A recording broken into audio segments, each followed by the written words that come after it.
Hello and happy Canada Day 2020. I'm Renee Bucciarelli, the producing artistic director of City Stage New West, here with our board and some special guest speakers we'll introduce in just a minute. Tonight, we are broadcasting archival footage of Stump City Stories, the lighthearted musical by George Ryan, which we commissioned in 2009 to celebrate the city of New Westminster's 150th birthday. We hope that Stump City Stories will make you smile and lift your heart and remind you just how resilient our community is. But now I'd like to introduce our board directors, Howard Dye and Chris Curinari, thank you, who will share the most important acknowledgement of the evening. Good evening, everybody. I'm so happy to be here.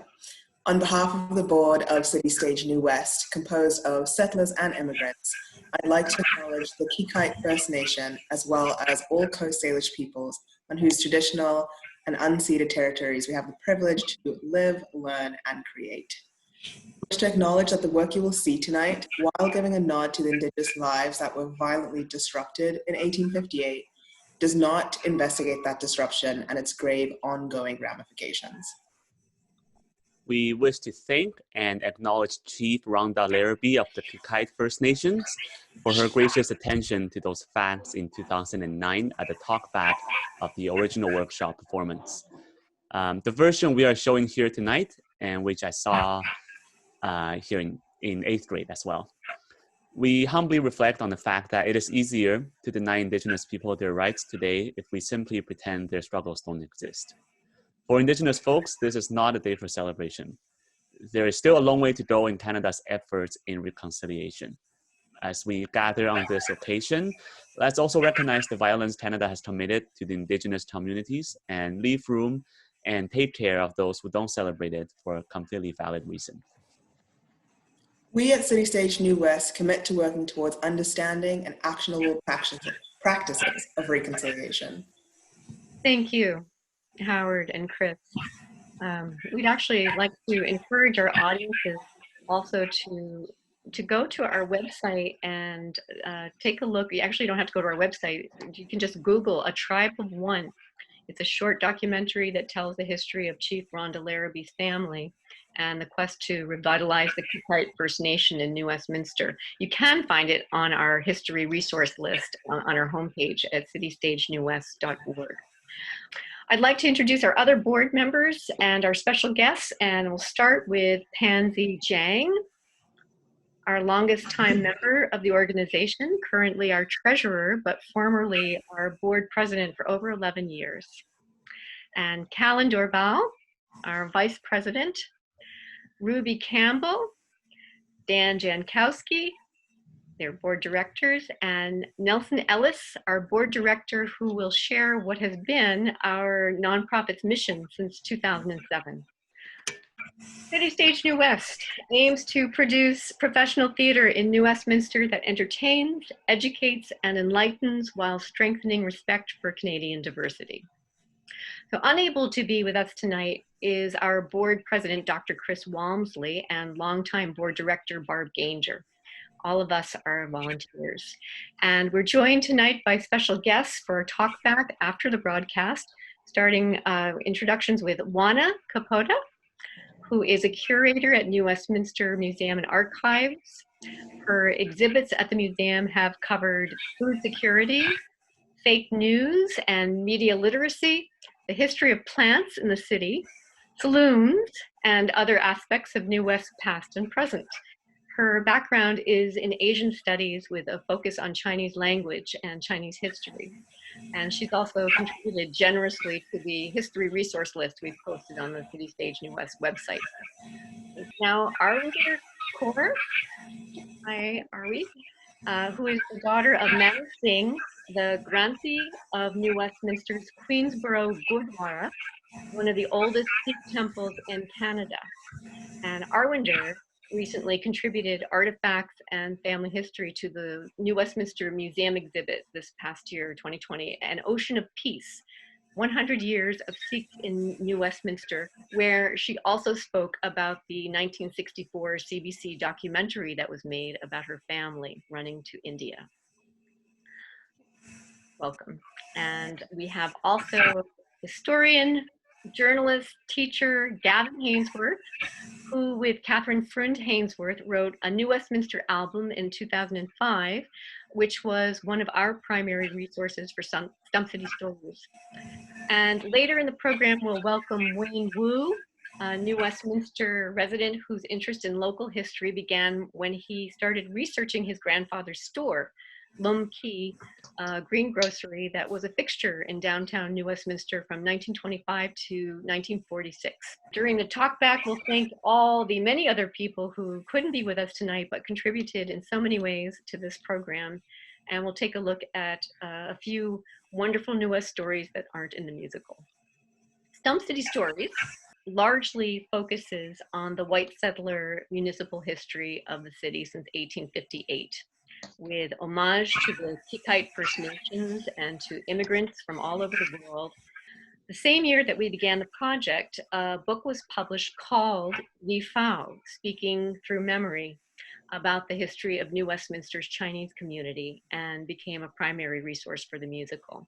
And later during the talk back, we'll discuss the resources that we had readily available and used in the making of Stump City Stories and reflect on what's changed since then.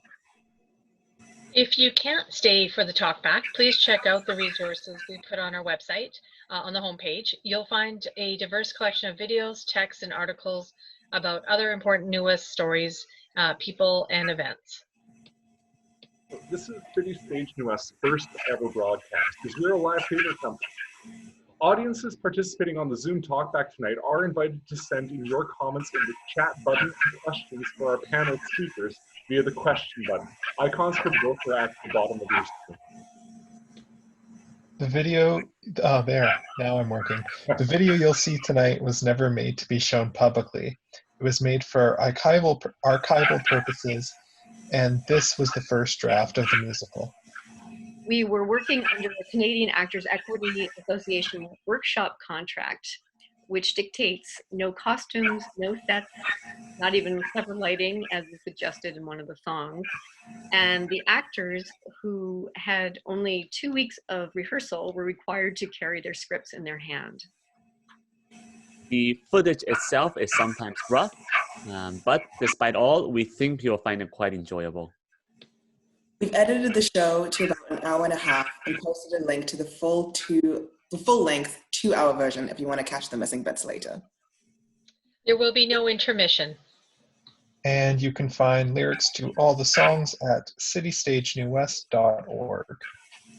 Just a bit of a disclaimer, the show is rated G, but there are references to the use and abuse of liquor, opium, and cocaine, which were all perfectly legal at the time depicted. So you're warned. So, as they say in musical, and if all goes right, we might survive tonight. Here is Stump City Stories.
Disappointed or annoyed if you expect that this will be an evening that's politically correct.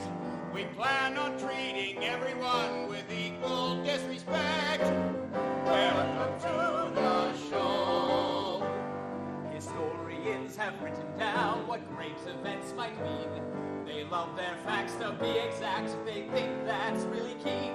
They tell it like it was, we tell it like it should have been. Welcome to the show! There are no fancy costumes, that's just the way it is. The budget didn't run to scenery. This ain't what it is. But you might hear an atmosphere, romantic and exciting, created for you.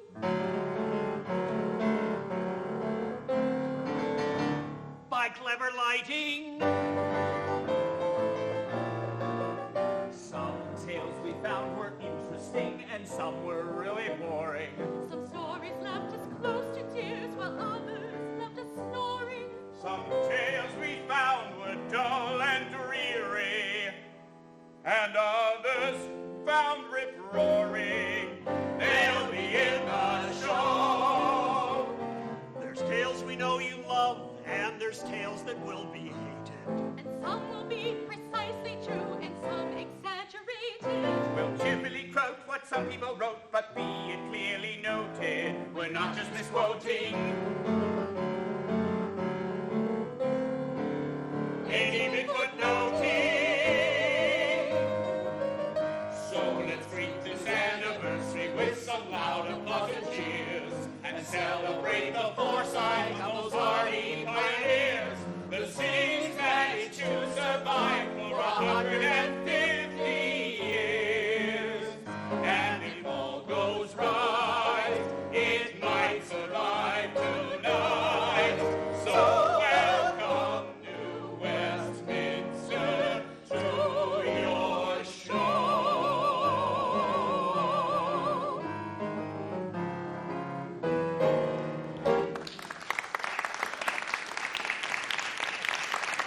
You should take the tales we're telling with a giant grain of salt.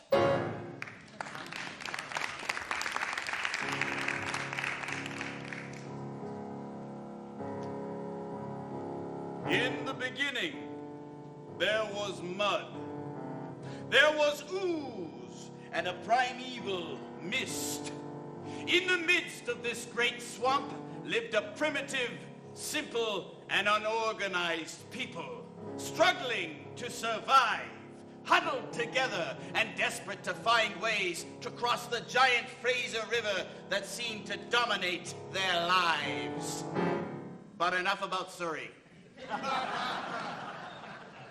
On the other side of the great river, in a land with vast forests of giant fir trees, as yet unexploited by Macmillan Blodell, lived an ancient tribe, the Kekites. For centuries, they had used the river as a watery highway. They knew its moods and used its bounty.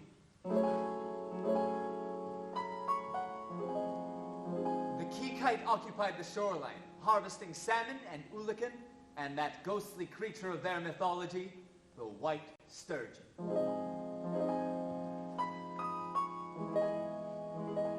In 1858, New Westminster was not the bustling city it was later to become.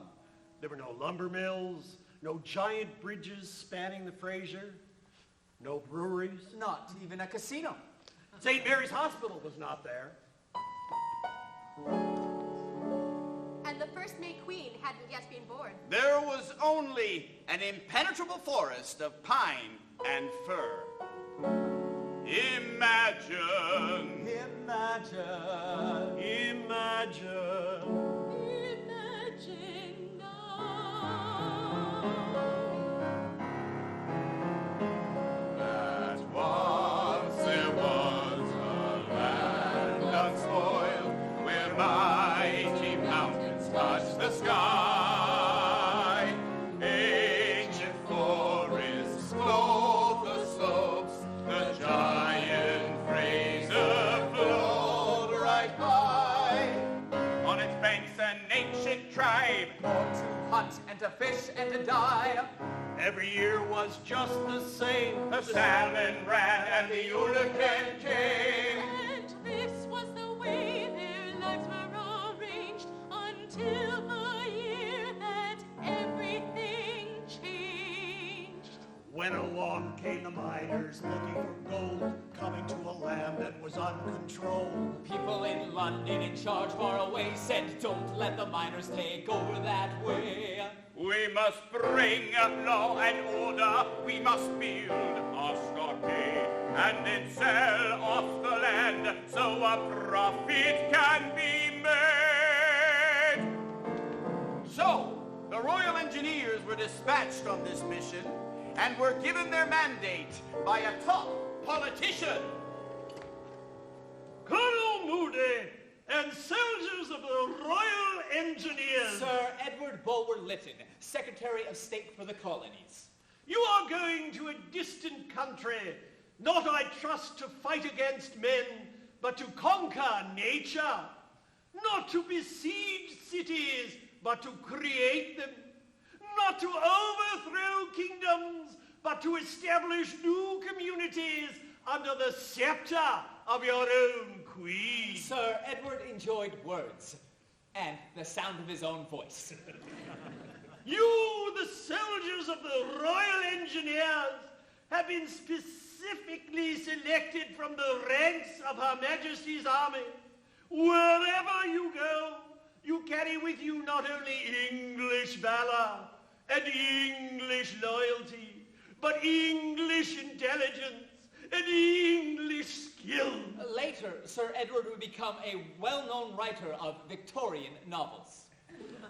I have promised the Parliament that I will secure this promising and noble territory on the mainland of British Columbia from becoming the scene of turbulent disorder.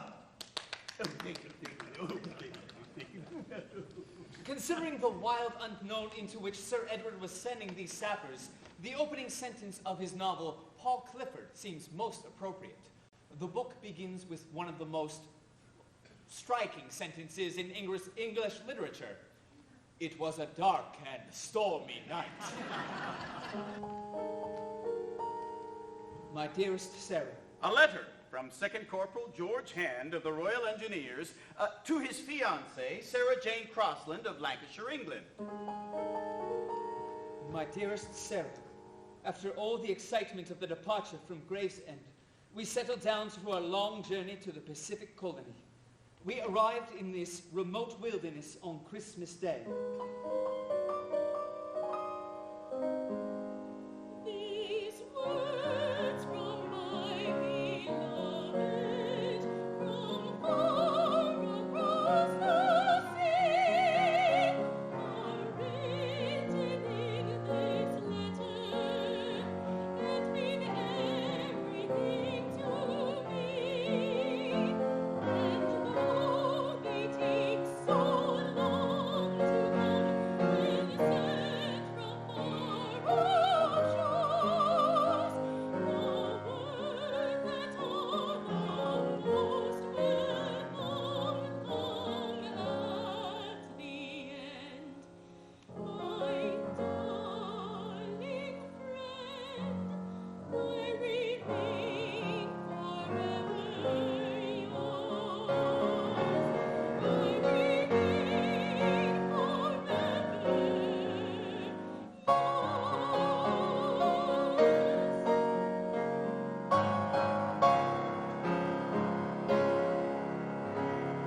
Trouble erupted.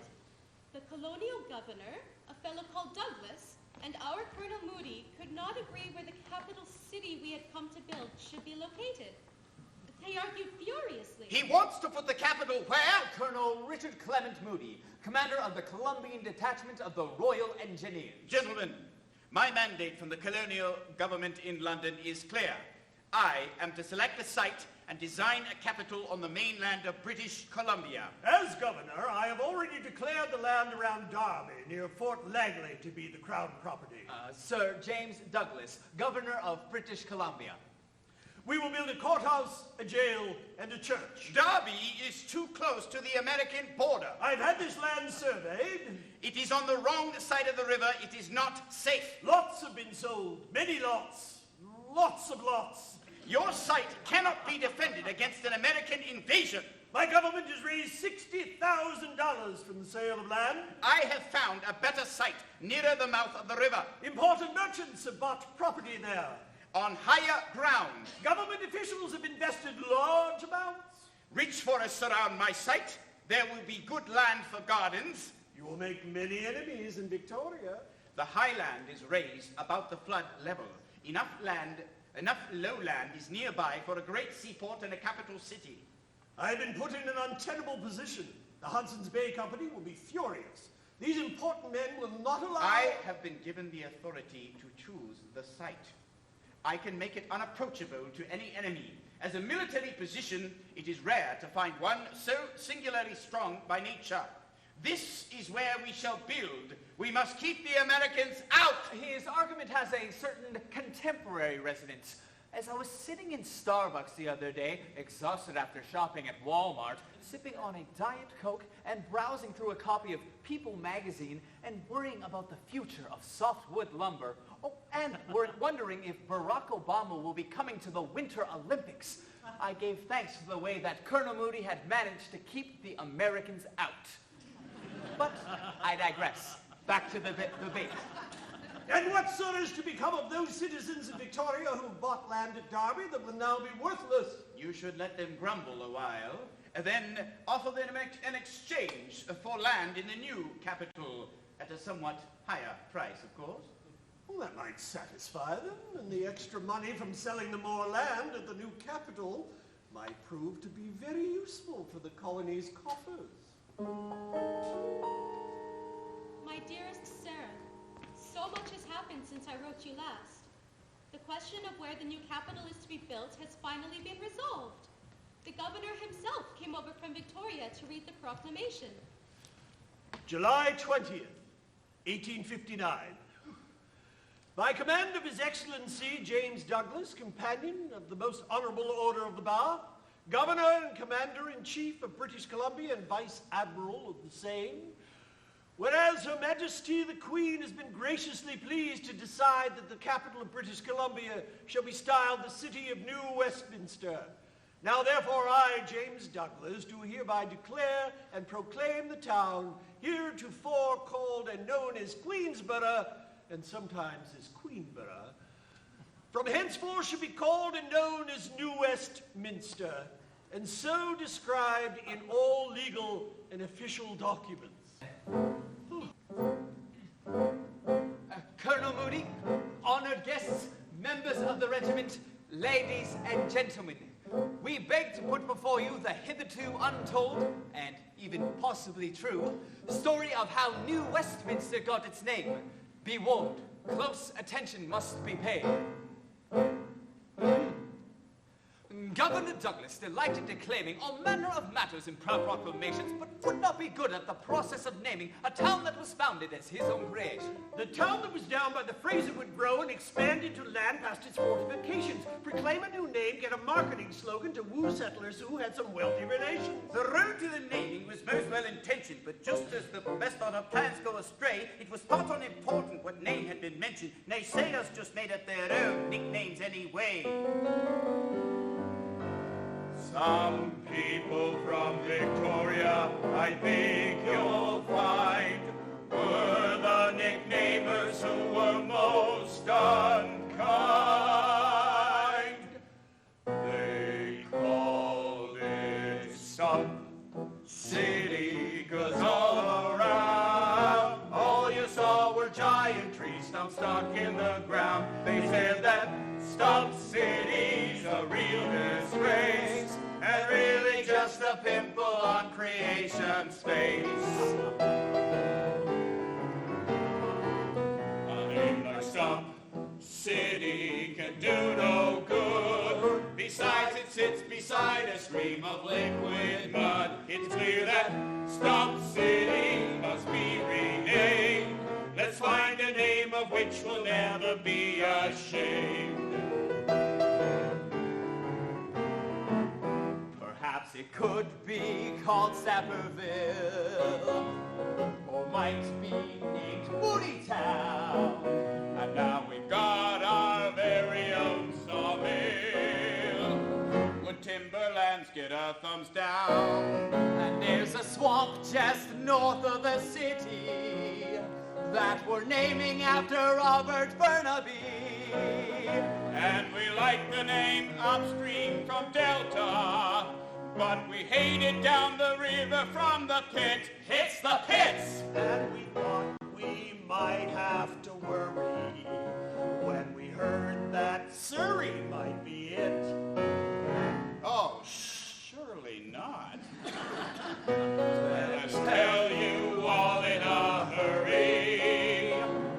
We ain't sorry, we ain't Surrey. We're not Surrey, and we ain't sorry. We're not sorry a bit.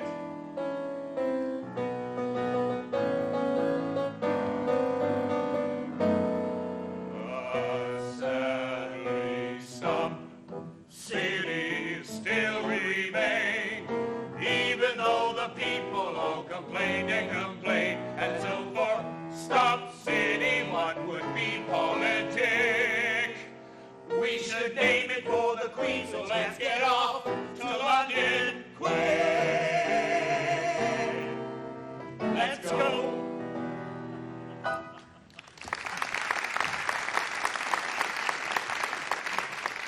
Colonel Moody would now like to recite a poem written by sapper Charles Sinnott concerning the naming of our capital by Her Gracious Majesty Queen Victoria.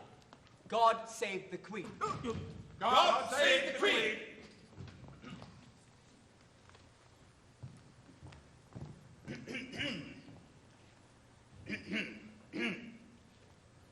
All right, power delegation. He sounds just like he chose. All right, power delegation arrived in London keen to talk to some officials and maybe meet the Queen. If you're lucky. When they spoke to Queen Victoria, who was only 4'8", she said, "I'm already stumpy enough. Stump City's not appropriate." We told the Queen, "Your Majesty, I think that you're confused." But in a voice that shattered glass came, "Enough! We're not amused!" Yeah, but we are. Now, to call the place Queensborough is a very nice idea, but I have got a better one from dear Albert over here. Our palace here in London's in Old Westminster, you see. So if your name's New Westminster, each day you'll think of me. At once the courtiers grovelled, told Her Majesty that's grand, and everyone gave credit to the top gal in the land. We love our New Westminster, but we hope we are not rude if we nickname it the Royal City just to show our gratitude. Well done, sir. Well done. But still as Stump City it was known, whenever folks from out of town desired to put us down, but out of Stump City, a great city grew. We call it New Westminster, and it's home to me and you.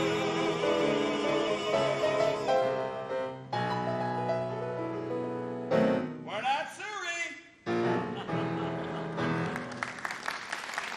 There's much to do before the ladies arrive. Trees to cut, houses to build, and streets to be laid out.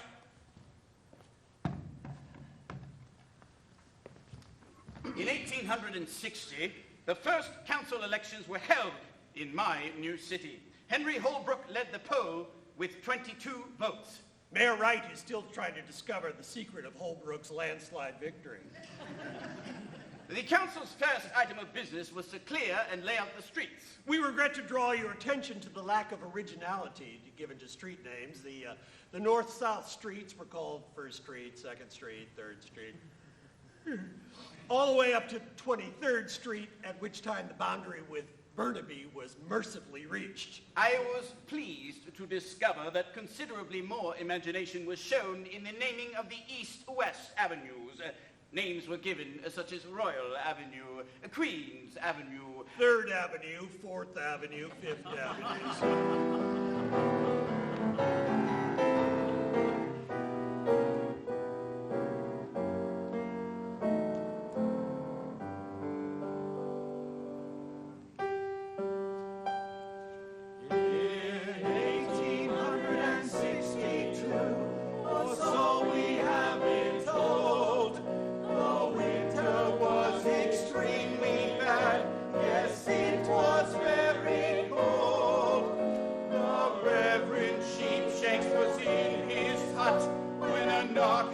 knocking at the door. The governor had come to Rome and was horrified at what he saw.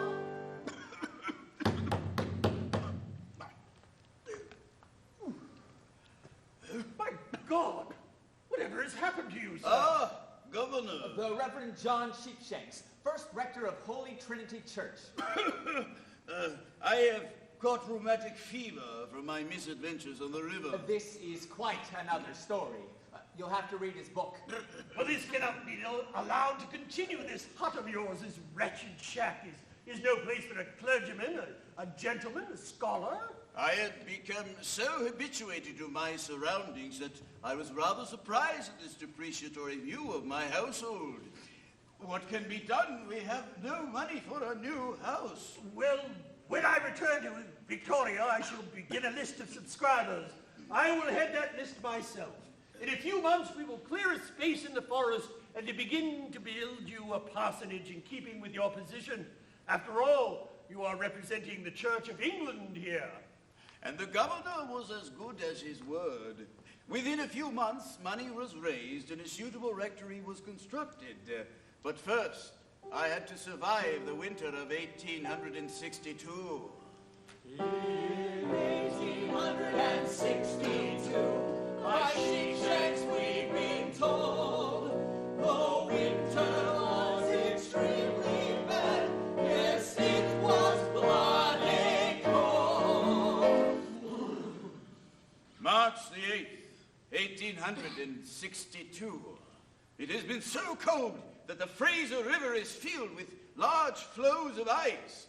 It is a wonderful sight to see the huge fields of ice being hurried along by the rapid current, grating against the fringe of strong ice which clings to the shore until they have cut it, and it has cut them as straight and as evenly as a glazier cuts an irregular piece of glass with his diamond. And to see them, when brought to a jam, crunched against a projecting piece of land, and smashing up, and still borne on by the current, forming quite a mound of ice fragments, and to see them overlapping each other, and forced onto each other's backs, and slipping about until broken or welded together by the frost. All this is striking, and the sound, perhaps, still more so. It is grand and solemn to hear morning, noon, and night that continual crashing going on. But will I survive the cold? Can I survive the cold? Was a frozen grave to be my destiny?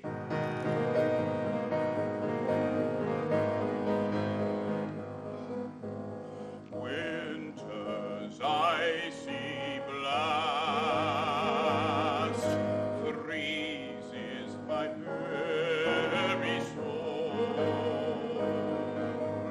How long can this last? Till the frost starts to take its toll. Trapped here by the ice and cut off from the world outside, we'll make our own paradise. Watch as we ride and glide silently over the ice, and winter will be defied.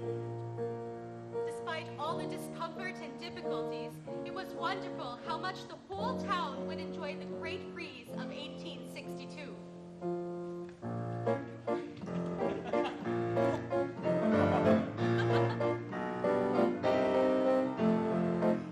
Homemade sleighs skim the ice, hear their bells a jingling, hands stay warm, feet keep dry, and our faces are tingling, wrapped in furs, the sleighs in ties. Oh, how smart they appear,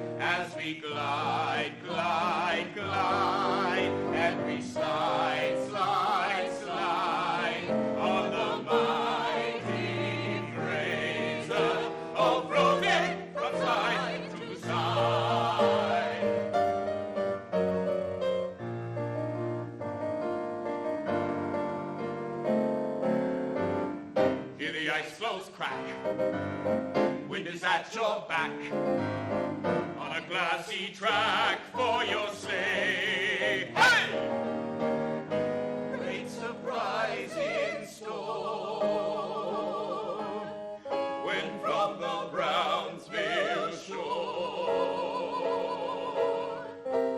castles driven o'er the frozen highway.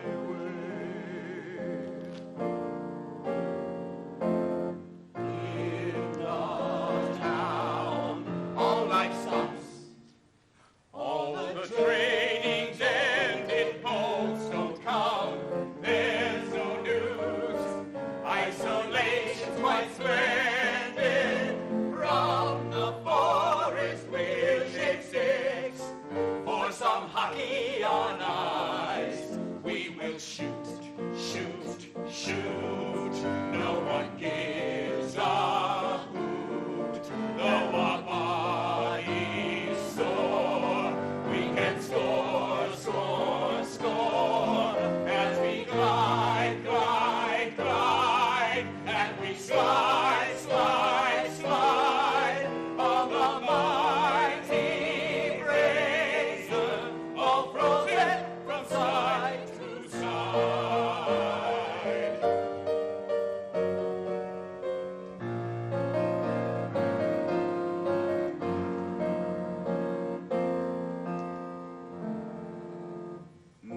Mornings when I wake, a bath I would like to take. But first I have to break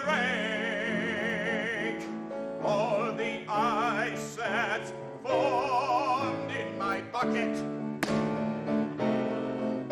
I can't even comb my hair. It's frozen, I do declare. And my frosted blanket there is so cold. All I can do is just chuck it. It's not that I'm frozen by fear. There are moments I love this frontier. But God, for once, please make it clear. Oh, why did I ever come here?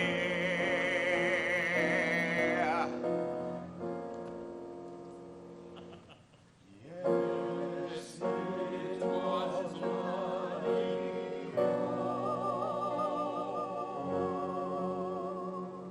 Sarah and George Hand were now well established in their new city. They looked forward to a long, happy, and prosperous life in the capital of the growing colony of British Columbia.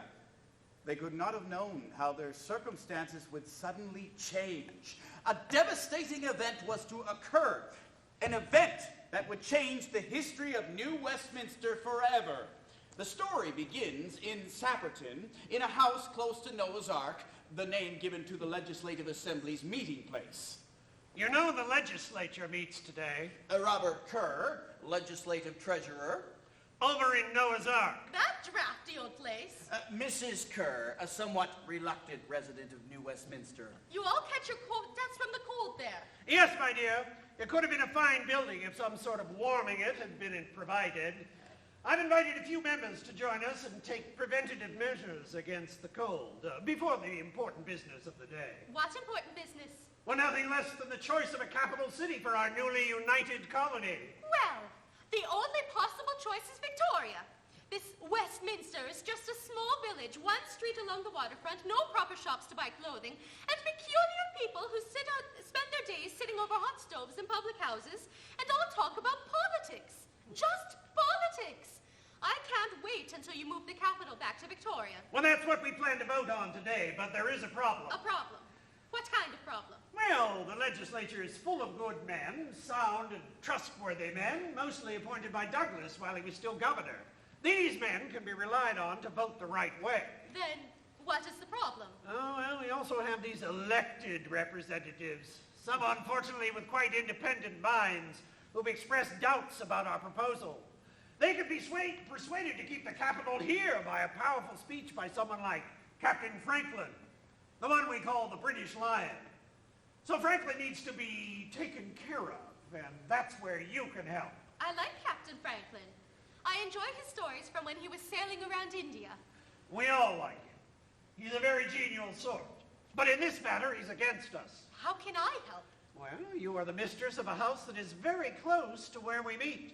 That smoky, cold Noah's Ark. And I thought we might show a little hospitality to our dear friend, Captain Franklin, by serving him several hot whiskeys, merely to keep the cold out, of course, before we all go over for the afternoon session. How will this help? Well, I have observed that after several glasses of a certain beverage of Scottish origin, the usually persuasive Captain Franklin becomes muddled, almost incoherent, certainly less persuasive, and his short-sightedness gets even shorter.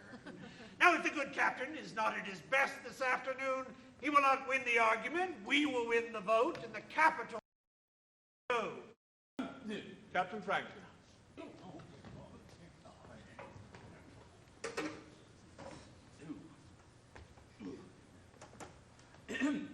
Mr. President, when I went up the Hooghly 40 years ago, the navigation was very intricate. The river full of shoals and sandbanks, a very great deal worse than the Fraser River. Look at the Hooghly now. As my husband had planned, when Captain Franklin put aside the first page of his speech and cleaned his glasses, the discarded page is replaced. Poor Captain Franklin did not notice. Mr. President, when I went up the Hooghly 40 years ago, the navigation was very intricate. The river full of shoals and sandbanks, a very great deal worse than the Fraser River. Look at the Hooghly now. Ships can go all the way to Calcutta. The sandbanks and shoals in the Fraser can be removed. Then Westminster will be as easily reached as Calcutta is now. The plan worked so well the first time that the first page is replaced again. To ensure the complete confusion of Captain Franklin, my husband pushed the lenses of his glasses out. Oh, thank you. Mr. President, when I went up the my glasses don't seem to be working very well. When I went up the Hooghly, Mr. President, the good captain seems to be in some difficulty. It must be the extreme cold and discomfort of this assembly that has affected him. We should adjourn to the annex. I'm sure there'll be a remedy there for him. Session is adjourned for 1/2 hour. And that was the end of the debate.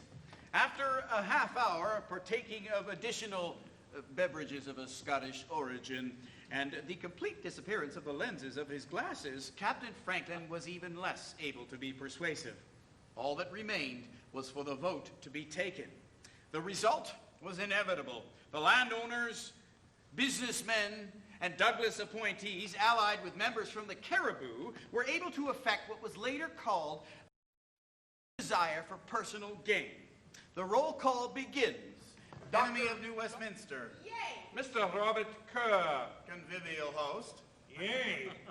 Captain William Franklin. Short-sighted and sloshed, but when sober, a vocal supporter of New Westminster. Nay. Mr. John Robson. Editor of the British Columbian newspaper in New Westminster. Strongest advocate in keeping the capital here. Got revenge on Victoria later by becoming premier of the province. Nay! Oh, and local hero. Nay! On this resolution, 13 members having voted yea and 8 members having voted nay, the resolution is carried. It took a further year for the capital to be moved, but the die was cast following this vote in Noah's Ark in Sapperton on March 29th, 1867. By the time the legislature next met, the wealthy elite of Victoria had done their work well. Governor Seymour immediately decamped for Victoria. The people of New Westminster were very angry. Revolution was in the air. All the population needed to get the uprising started was to gather our pitchforks and find a courageous leader and a good song. Well, I was that leader. We all own pitchforks. But where was the song?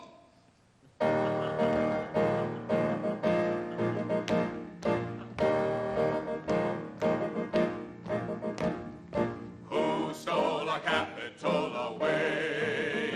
The capital we thought was here to stay.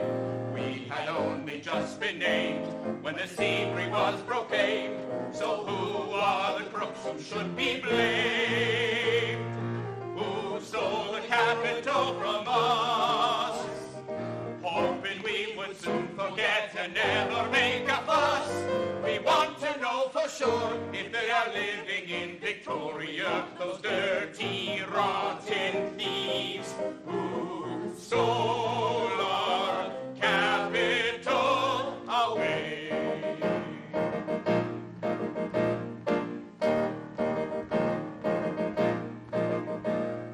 Who stole our capital away?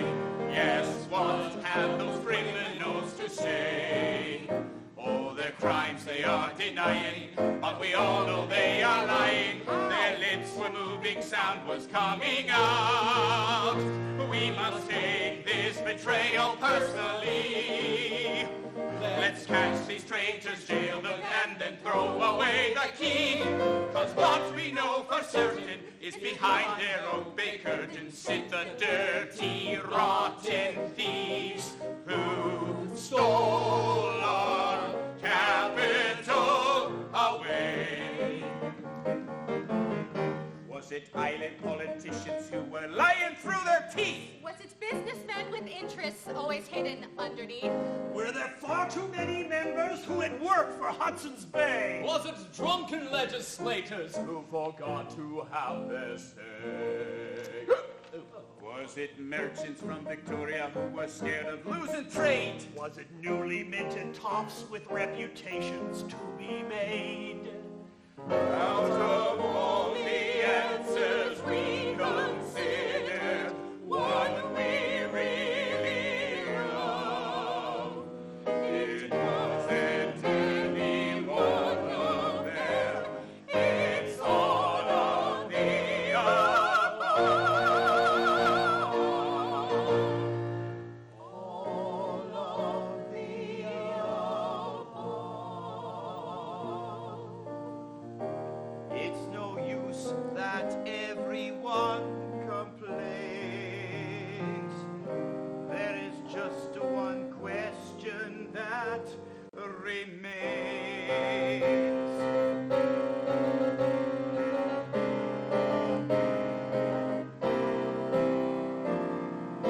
Should we try to get the capital back?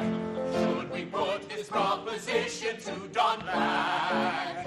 Email the Premier! Plan a parade! Make a legislature raid just to find that all our emails were mislaid. John Robson wrote so long ago. He's our hero. He's our hero. Sometimes your plans will all work out in ways you couldn't know. We swap politicians lying for a jail and a big asylum, traded crooks in politics for thieves and lunatics, gave up legislative men and got Woodlands and the pen. So we got the better deal, I'd say. Yes, but they still stole our capital away.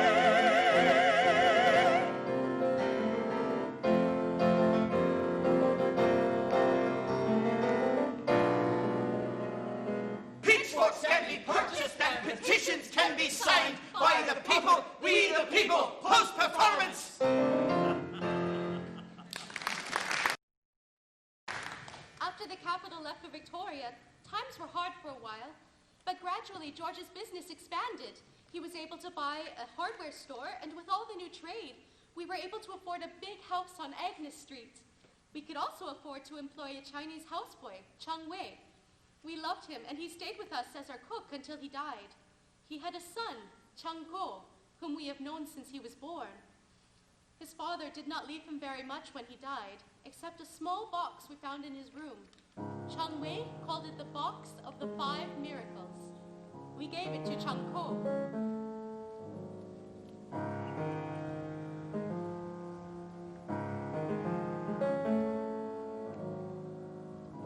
He came from China to look for gold.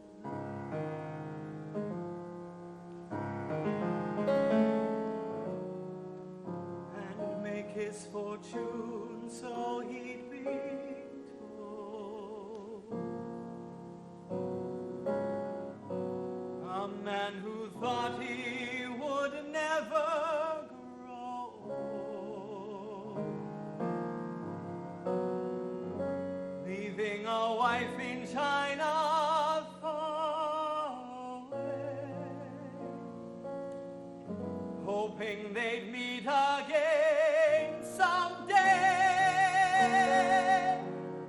Although the debts he owed he'd never pay. My father was one of the first to come here to Jimsan, the gold mountain. He had no work in China. Rebellion and starvation was everywhere. He heard of the gold strikes in America, and he came expecting to make his fortune. He would owe so much money to the labor contractor who paid his fare. Yet, he still came hoping to make his fortune. The gold was very quickly gone.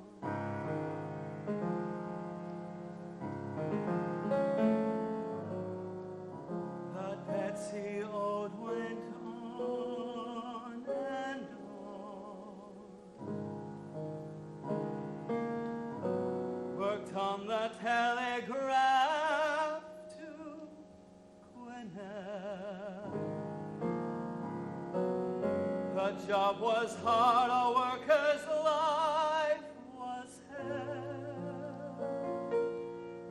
But every winter time to rest, enjoy the gambling life he loved the best,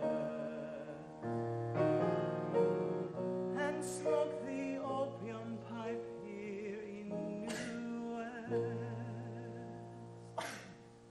So many of the workers who came with my father stayed here in Yifao.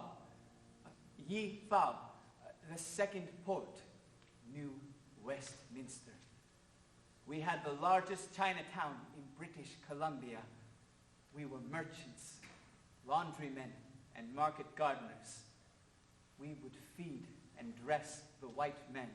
And yet, my father could not vote, could not own land, should not work for others. But he survived. The first miracle. He never let me see this gift he left for me. Put away, out of time, shut away from view.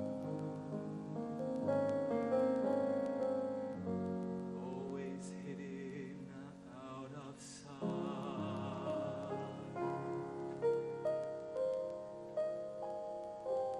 My father never talked about his life. Too much sadness, too many troubles. But I know that some years ago, my mother came from China to join him.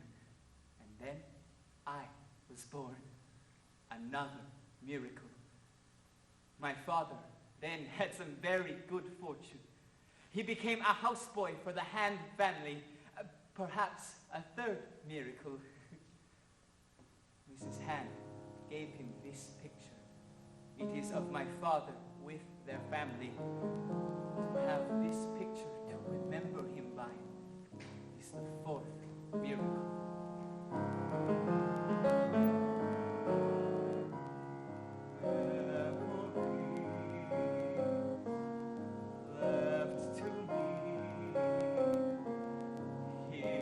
A box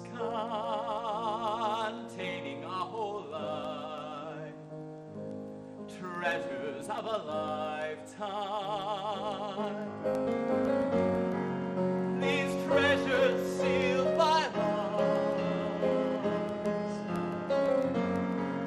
inside his memory box. He never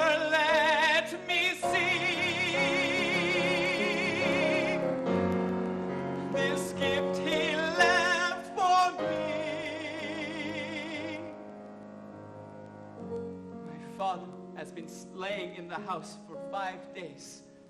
We must set off Biosu fireworks to tell our friends that today is his funeral day. We have put out special food in front of the house. A roasted chicken and boiled pig smell wonderful. You can hear the gongs from the Joss house sounding every few minutes. All the decorations are up. Look at the beautiful flags and streamers, and there will be a great procession today. My father will be buried, but he must not be forgotten. One day we will want to dig his bones up and return him to the land where he was born. Until that day, we must protect his grave with candles and paper squares with tiny holes in them to keep the evil spirits out.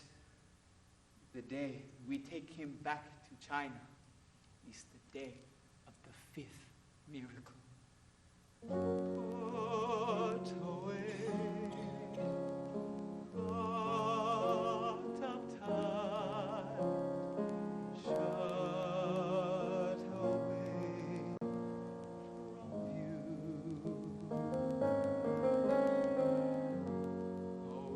Hidden out of sight.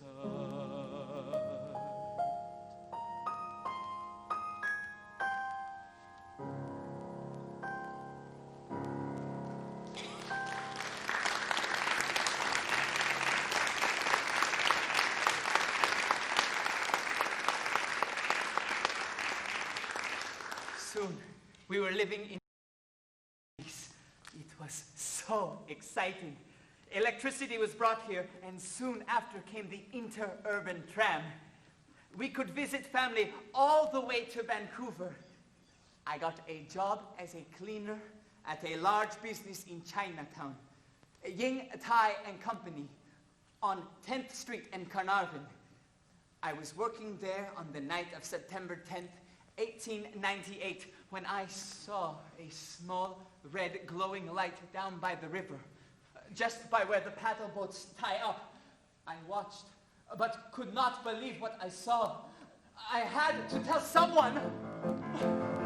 I can see a tiny glow down by the river where the paddle steamers lie. Oh, flames are leaping upward. Watch the way they light the blackened evening sky. I heard some people say there's a fire in some hay, started by a spark somewhere out there in the dark, on Front Straddle Wharf, down by Brackman and Kerr's alleyway. It wasn't my fault! A tramp sleeping it off by the river. It was one of them passing paddle wheelers, that's what it was. I saw sparks flying from the engine right into the bales of hay. But they don't blame me! It's 11 o'clock and all's not well. The fire chief. I telegraphed for help from Vancouver. I can hear the fire bell ringing as the Hayek Fire Department rushes down. The wind wind is blowing strongly and the flames are spreading quickly through the town. The wharf has caught fire. The flames are climbing higher. Boats are pushed along. Oh, the tide is much too strong. The Gladys and the Edgar and the Bonaccord are burning. It is dire. In Lincoln Square, all the buildings are alight. No place is safe. New fires are everywhere. Look, the Hotel Caledonian, City Market, and the Webster building gone. The Canadian Pacific Navigation's lost. The firemen have withdrawn. Front Street house is burned. Which way's the fire turned? The firemen are entrapped, and 2 fires have overlapped. The people up on Agnes Street are moving out. Yes, everyone's concerned. My house is on Agnes Street. The fire is spreading up the hill. It's all bad news. And now I hear that Holy Trinity is a mere outline in their storm.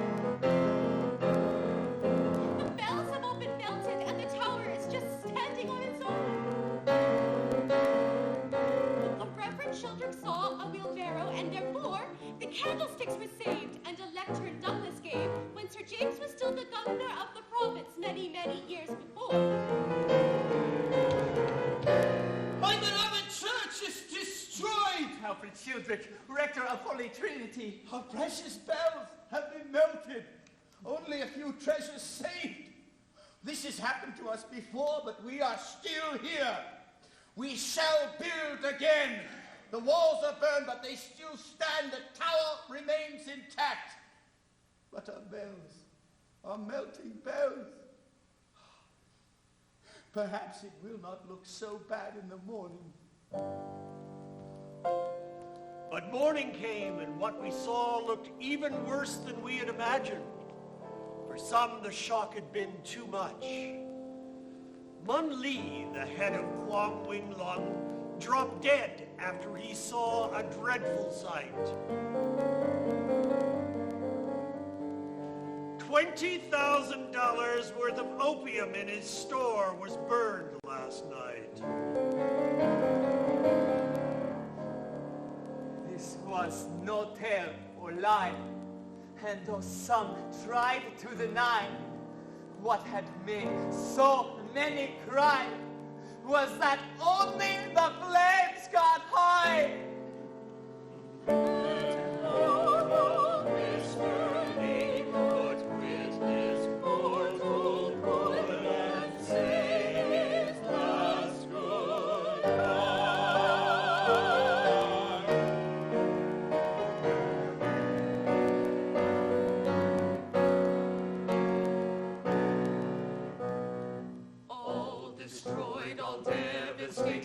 Families evacuated, homes that must be recreated. But we knew as we watched and waited, Stump City would rise again, like a phoenix from the ashes, sure as winter brings rain. We knew that Stump City burst before, but it would rise triumphant from destruction once more.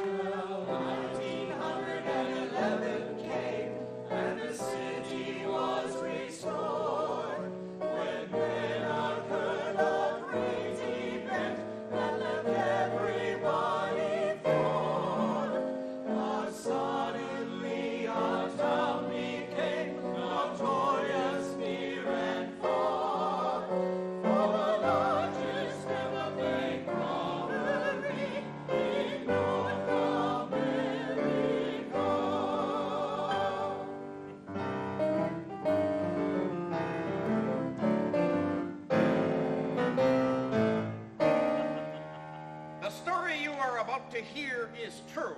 Only the facts have been changed to protect the innocent. It was Sunday, September the 15th, 1911. I was working the night shift out of the police station on Columbia Street. It was dark. in New Westminster. The city was sleeping, and so was I. It was 5:49 a.m. when a Chinese man staggered into the station and woke me up. I recognized him at once. His name was Chung Ko. I knew him. He was the janitor at the Bank of Montreal next door. I had seen him going to work about 2 hours before. The boss is Chief of Police Bradshaw. My name's Monday. This is gonna be big. If I can solve this case, maybe they'll name a park after me. I question Chung. You say there's been a robbery? Yes. At a bank? At Montreal, where I work. You did it! No, not me. They tied me up. Who did? Men who broke in. Why didn't you stop them? They were in the bank when I came to work, in the big vault. I just cleaned the place. How many men? I don't know. They covered my eyes when they tied me to a chair. What did they take? Everything in the vault they could carry. This robbery attracted interest from reporters all over North America. The New York Times were here, the Chicago Tribune too. We would like to think that CKNW covered this story as well, but certain logistical difficulties got in the way. Bill Hughes was off annoying unsuspecting tourists on tour buses. It was too early for Jack Cullen to prowl and too late for Frosty Force to work. Neil McRae was busy thinking up nice things to say about athletes and having no success whatsoever.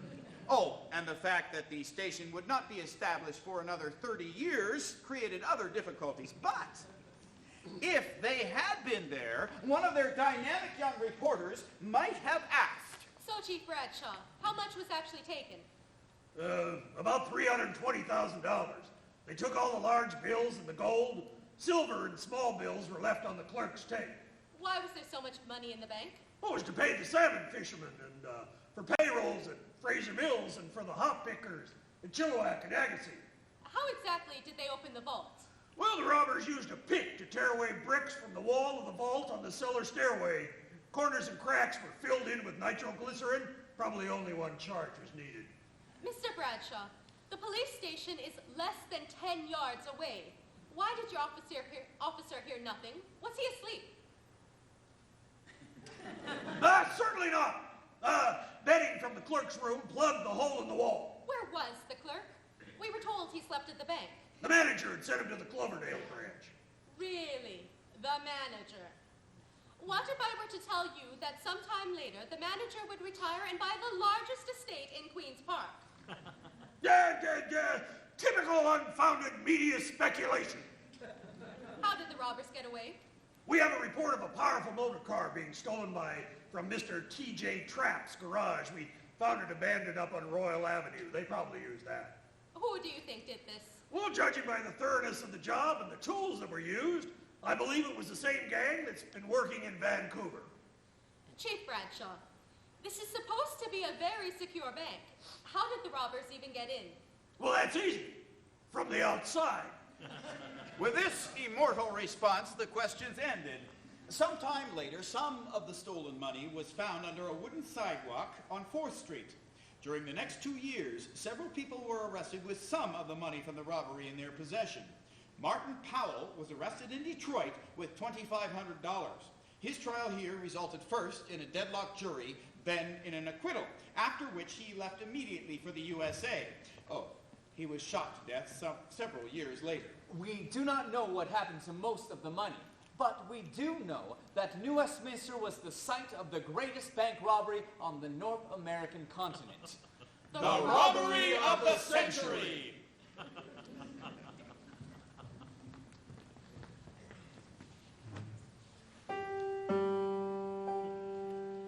It soon is 1917. There's no peace anymore. Young men from New Westminster sign up to go to war, while families wait nervously for their lads on a far-off shore. Their letters home untreasured when the boys wrote what they saw.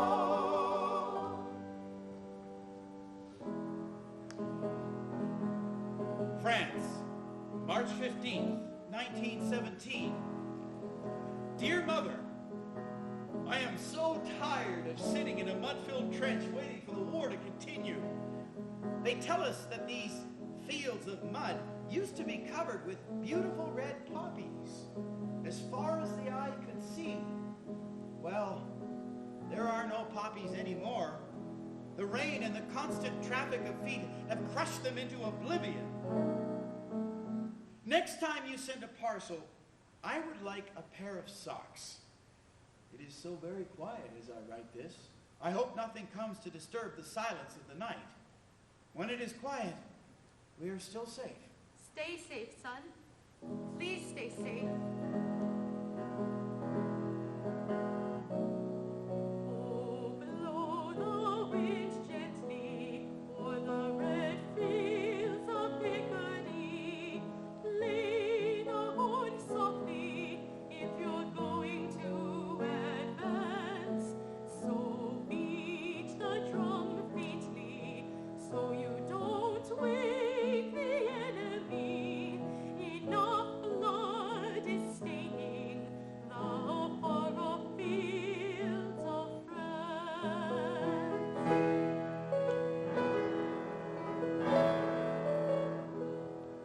France, June 23rd, 1917.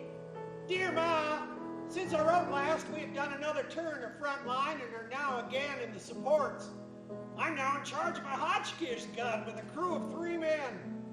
Last week, 30 desperados from the regiment, including myself, made a raid on the Boche line and captured 18 of the enemy, besides killing quite a number. And we got back to our own line without a man getting a scratch. The general shook each of us by the hand and said that since the beginning of the war, he'd not seen a better piece of work. Say, Ma, if you got any cake or cookies around, I'd like to taste some, as we don't get anything like that out here. As ever, your loving son, Arthur. Be careful, son. We are all so proud of you, but please be careful.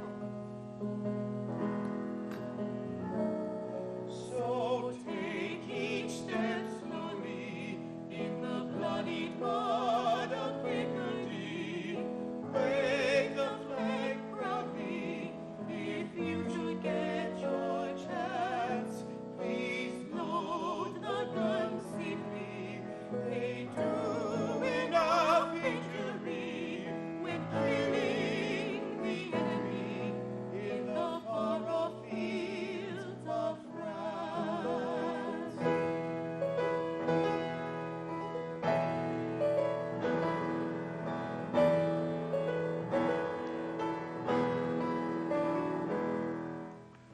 We are the 104th Westminster Fusiliers. These are our battle honors. We fought at Mount Sorel.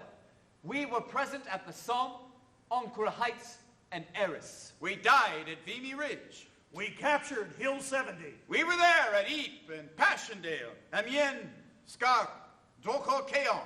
We battled for the Hindenburg Line and the Canal du Nord. We were victorious at Valenciennes. These are our battle honors. We are the 104th Westminster Fusiliers. Flanders, November 17th, 1917.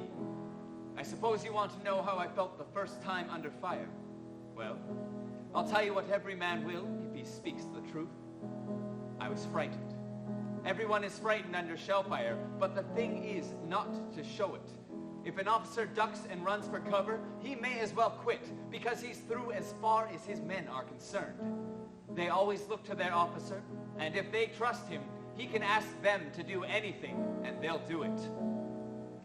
I've got to go up and take a trench building party now, so must quit and put on my high boots. Had a little sciatica and chilblains. That's all so far. Love, Jim.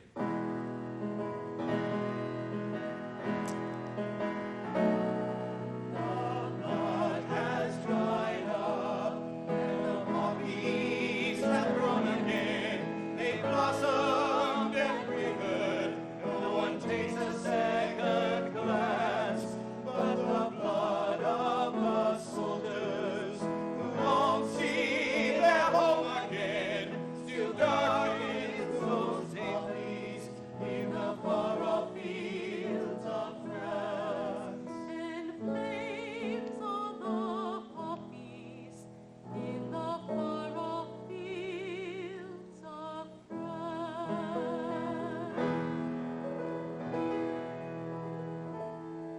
They tell us that tomorrow the big push will come.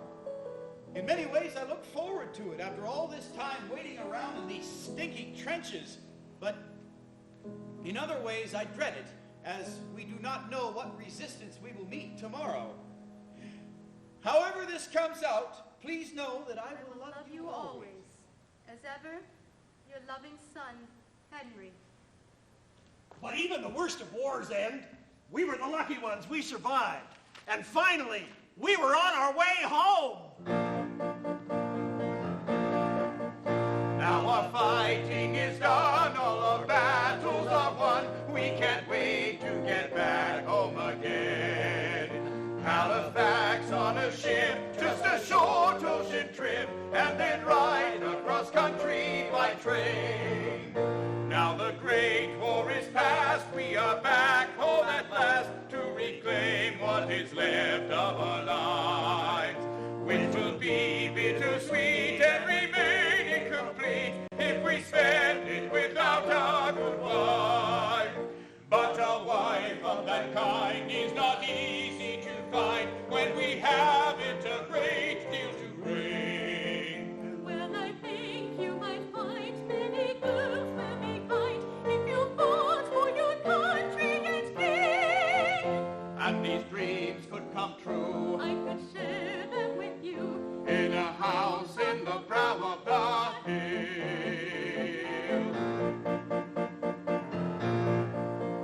Now the fighting is done, all the battles are won, and it's time that we too settle down.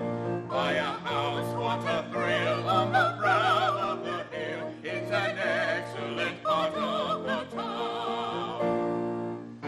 We'll raise a family, 3 daughters and 3 sons. Oh, is that all?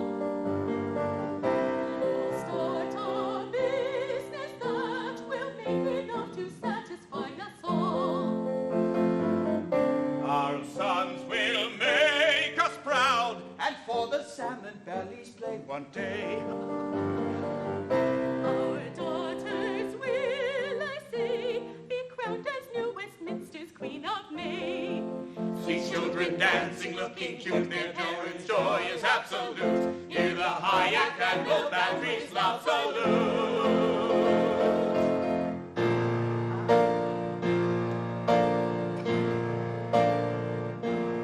Yes, the fighting is done and the battles are won, and we're back in our hometown again. For the rest of our lives, we'll stay home with our wives. Well, for a few years at least. In a house on the brow of the hill. A house on the brow of the hill. A house.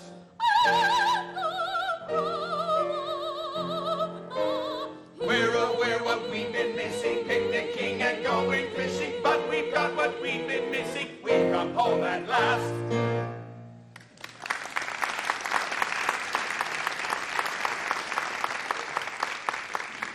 So, June and I were married, and we moved into our little house on Edinburgh Street. New houses were being built all over the city.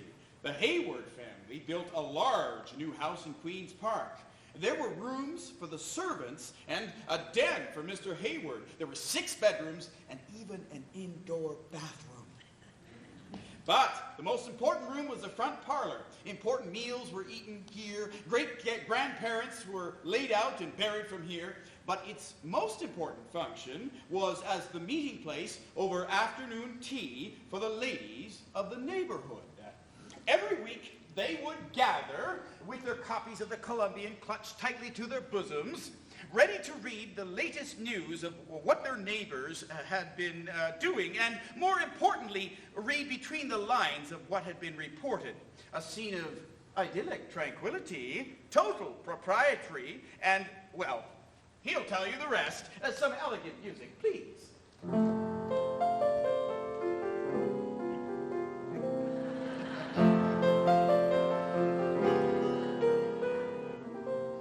It's a lovely afternoon at Mrs. Hayward. Mrs. Hayward has a large house in Queen's Park. There are ladies frequently who might gather there for tea, but they're really getting ready to embark on a voyage of divine discovery, of who's dating whom and who's been caught in adultery. Oh! And it's going to be a toss-up who comes up with the juiciest gossip.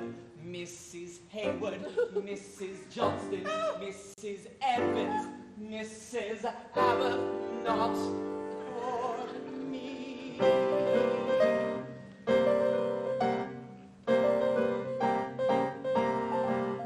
We've been reading all the latest in the papers, and though we don't believe a word, that's what we do. There are stories we suspect wouldn't possibly be correct, because we'd all be shocked if they were true. And horrified too. Read the tales of lurid conduct by our neighbors. Tales that must be true because they're in the press. Yes! Secrets that were always hidden in the dark. No longer are concealed. All of them are revealed when we're gathering the gossip from Queen's Park. Gathering the gossip from Queen's Park. Oh, I love the tea. Thank you. You heard about the twins? They're not twins, I told you that. No. They're ladies. It's a lovely afternoon at Mrs. Hayward. Mrs. Hayward has a house on 2nd Street. All her neighbors try to hide what is going on inside, but their secrets are not safe when we girls meet. No, they're not safe. Oh, that was lovely. Mr. Collins, famous for his shiny Bentley, goes out driving late at night alone with their parlour maid. Oh, I knew it. And they park down by the steamboat landing, and what goes on's not very upstanding. And Miss Hayward, Mrs. Johnston, Mrs. Evans, Mrs. Abbott not agree. Oh, dear, I thought they had a lovely marriage, but it's not. Now the Wilson lass is going to have a baby. And we all know who we think the father is. And so she's been hidden away till she's past delivery day. And the father has left town on urgent business. So they say. Did you hear that Alfred Finney stole some money? Do tell. From the bank where he's chief teller, so they tell. Oh, well, now the judge will give him time inside the pen. His troubles make us sad. We always feel so bad when we're gathering the gossip from Queen's Park. Gathering the gossip from Queen's Park. We hear Eve Brown has run away to Paris. And her loving husband's left in quite a fix. Junior Jones's feeble brain has been addled by cocaine, and he needs another way to get his fix. That's what he needs. Dr. Rockwell is the talk of the whole city. He has cancelled all appointments for next week. And what is even worse, he had dinner with his nurse. Oh, the horror! Oh, the shame! I just can't speak. She's been struck down. Now you think that hearing all this news would shock us, and that we're learning words respectable folk don't know. So, as many of us not is given to great fun. Gossip keeps us all alive. We doubt that we'd survive. With help gathering the gossip from Queen's Park, we love our neighbors. Gathering the gossip from Queen's Park, they are our saviors. Gathering the gossip from Queen's Park.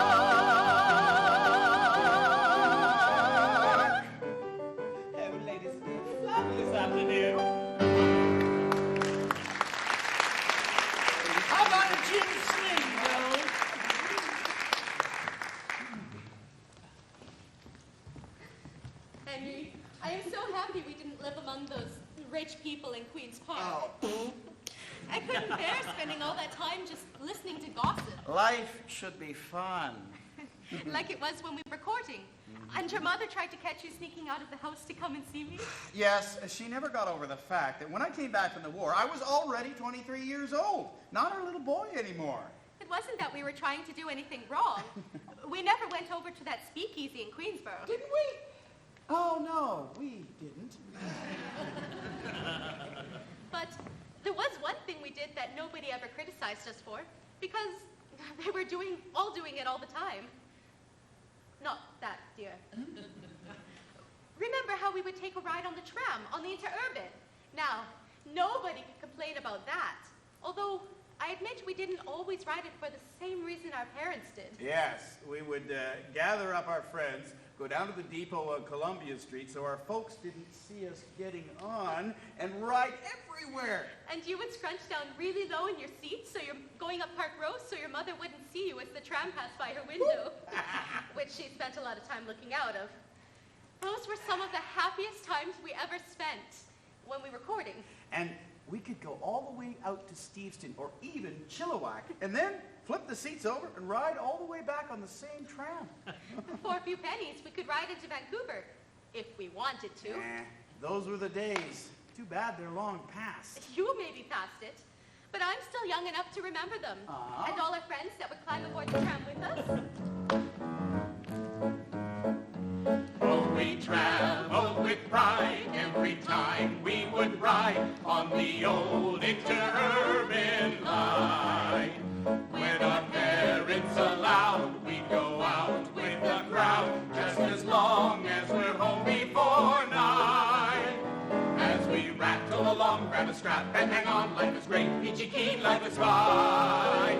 Shouting all aboard, traveling like a lord on the old interurban line, on the old interurban line. I would pack a splendid picnic. We'd leave as early as we could and go as far as possible out into the Fraser Valley. Almost beyond civilization. But not beyond hope? We all know what you were hoping for. If we had a free day, we could go all the way on the tram out to Chilliwack. Spend the day having fun, getting brown in the sun, and then ride the tram all the way back. There's a route we can take out of Burnaby Lake, past the Great Street and Cumberland Road, speeding on until we must go uphill, but the old interurban line showed it could go with the heaviest load. You try to be first on the tram, so you go to the downtown depot. Past Leopold Place over Royal, then go uphill to Park Row. Along First Street until you're on 3rd Avenue, and then wowee! In no time at all, you'd find that you made it to Burnaby. If you're the sort often thought of as a shaker and a mover, you'd ride the line every day all the way to Vancouver. You mightn't believe it, but there have been evenings when we've been all of the way to the end of the line out in Steveston. You could go for a whirl with your favorite girl, and there'd just be a few cents to pay. As it clanged down the track, we would sit at the back, holding hands in an innocent way. In the late afternoon, or by light of a moon, life was perfect, the world was divine. What if, just suppose, that I dare propose, my best gal might reply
Time kept moving on.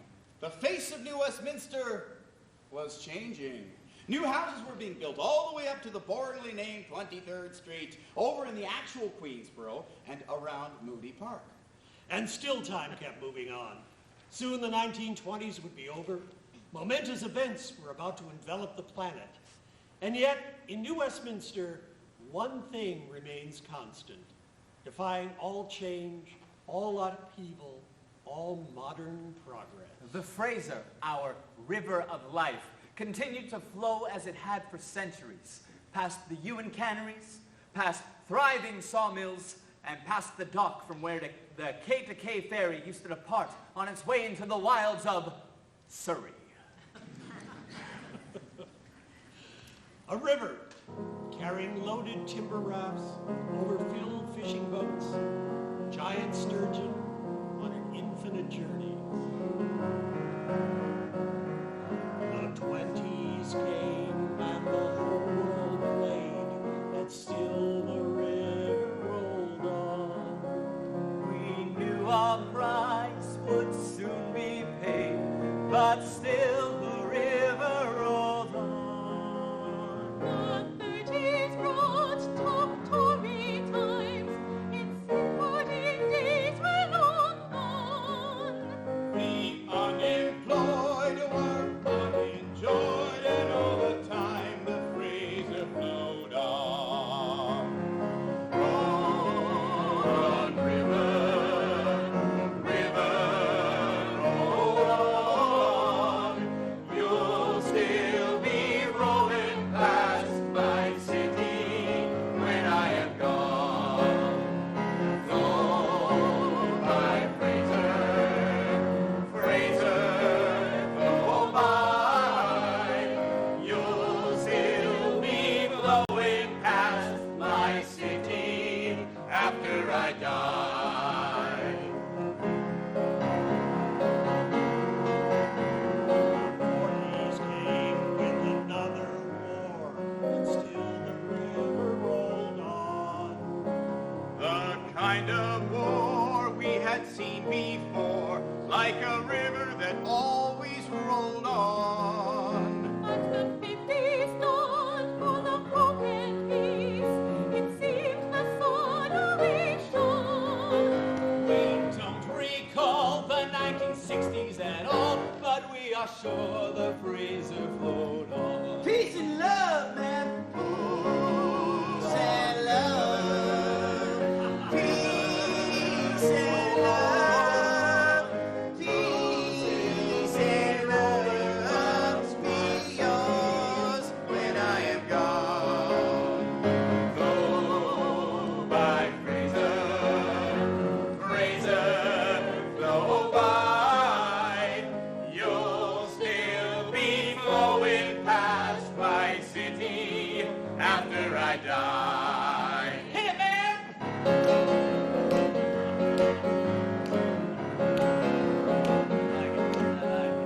The 70s rolled into town, feeling like the 20s again. Oh, when Elvis died and the whole world cried, but we discovered Punch McLean. Moving through the hockey world with brilliant velvets and brawn. A controversy always swirled. So many garbage cans were hurled. Cup-winning banners were unfurled, and all the time the Fraser flowed on. Roll, Westminster, river, roll on. You'll still be rolling past my city when I am gone. New Westminster salmon bellies, 24 great League Cup wins, 1880s women's baseball, Justin Morneau, Smith the Twins. Bruins gave us Billy Redford, Ronning, Brent Hughes, and Stansfield. David Steen, whose shot put was unreal. The 90s came and the 90s went, and still the river flowed on. Great towers were built on Quayside Drive, but still the river rolled on.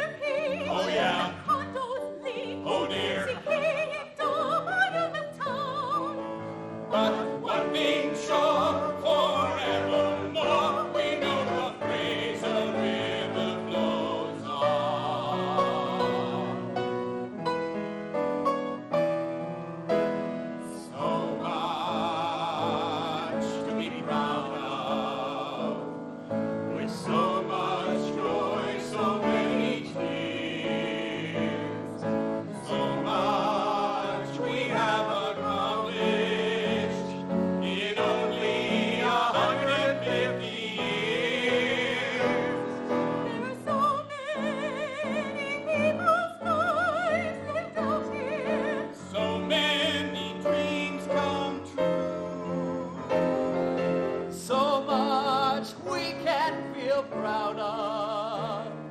And so much left to do. We honor all those who came before us. And we celebrate the lands from whence they came, giving a city its rich culture, its great heritage, and even its name. Out of China, out of India, and from all over Europe came brave-hearted pioneers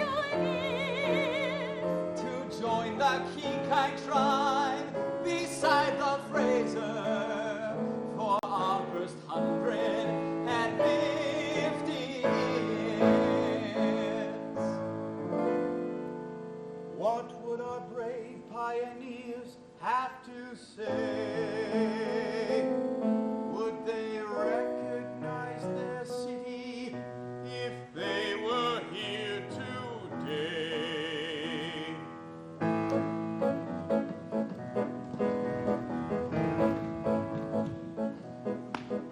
Would they wonder where the timber mills have gone?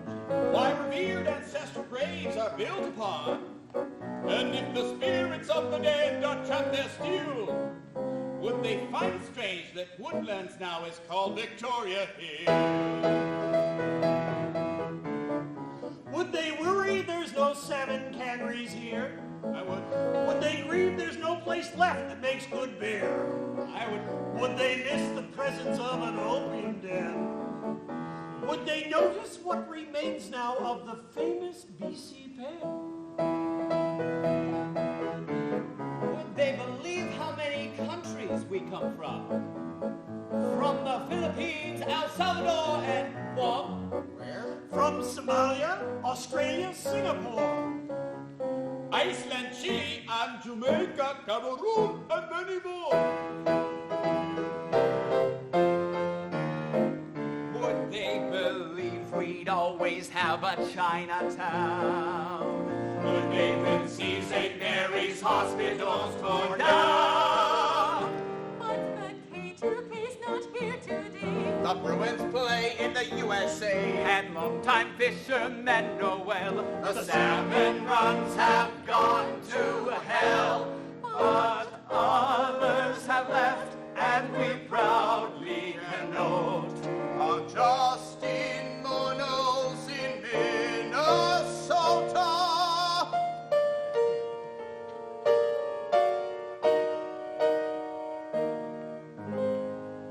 Raymond Burr became the face of Perry Mason. That's no disgrace. And some went far when they left this place. And Robert Erskine went into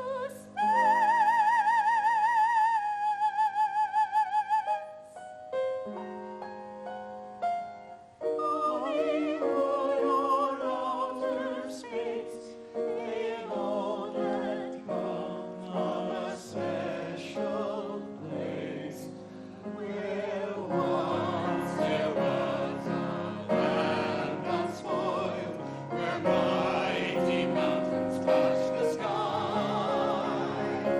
Ancient forests, golden slopes, and giant Fraser flowed right by.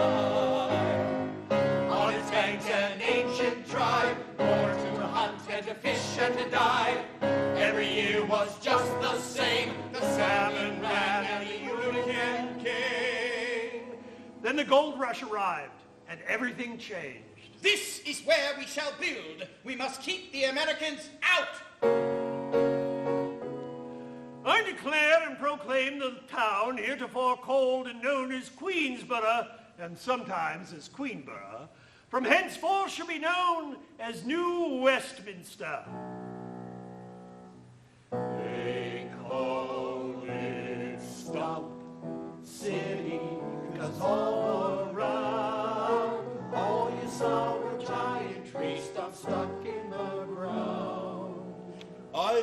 become so habituated to my surroundings that I was rather surprised at this depreciatory view of my household. Mrs. Moresby is prepared to receive a few young ladies as boarders. Mr. President, when I went up the Hooghly 40 years ago... We traded crooks in politics for thieves and lunatics. So we got the better deal, I'd say. Here's a box containing our love, treasures of a lifetime. It was Sunday, September the 15th, 1911. I was working the night shift out of the police station on Columbia Street. It was dark in New Westminster. The city was sleeping, and so was I. The mud has dried up, and the poppies have grown again. They've blossomed and withered.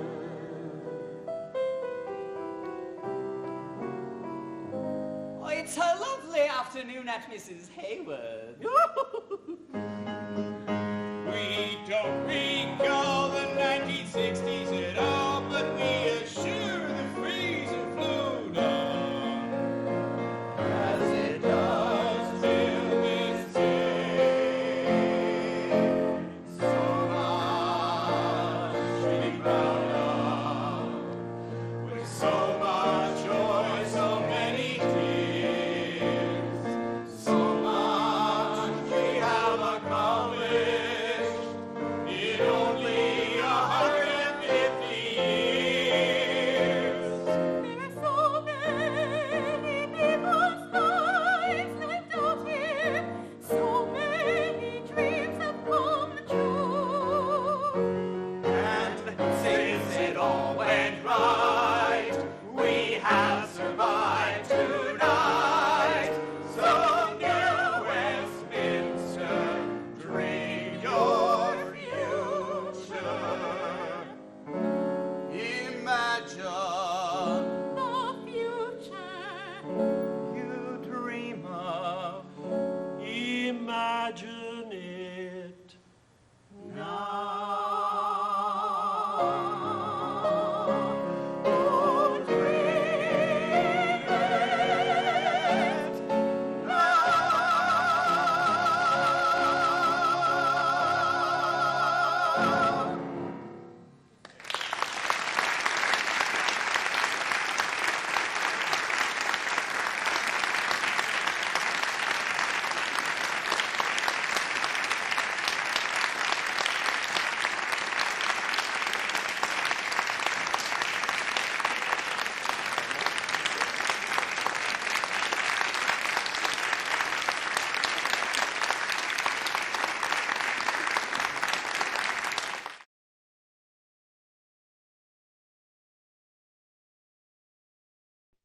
We hope everybody enjoyed Stump City Stories.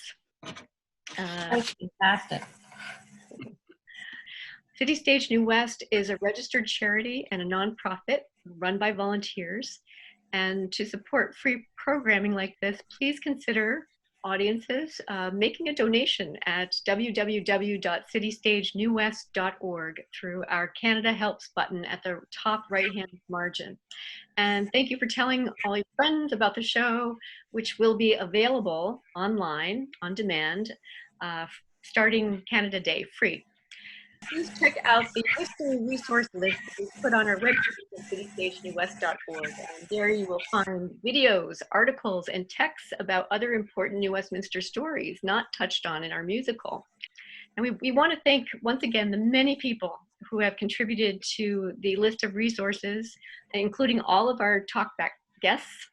And we hope this list keeps you out there learning more about our community, beyond the most popularized narratives of the city, keeping an eye always that there is no single history for any group of people. And now I would like to reintroduce our wonderful guest panelists.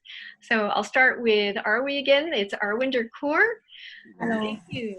the daughter of Nana Singh, the grantee of New Westminster's Gurdwara in Queensborough. It's one of the oldest Sikh temples in Canada. Arwinder was a contributor to the recent New Westminster Museum exhibit, An Ocean of Peace, 100 Years of Sikhs in New Westminster, where she also spoke about the CBC, a 1964 documentary that was made about your family running to India. And you can find a link to that documentary on our website homepage in our history resource list. Juana Capota is a curator at New Westminster Museum and Archives. Her exhibits at the museum have covered food security, fake news, and media literacy, the history of plants in the city, saloons, and other aspects of New Westminster's past and present. And Juana's background is in Asian studies with a focus on Chinese language and Chinese history. And Gavin Ainsworth, historian, journalist, and teacher, who with Catherine Freund wrote a New Westminster album in 2005, which was one of our primary resources for the Stump City Stories musical.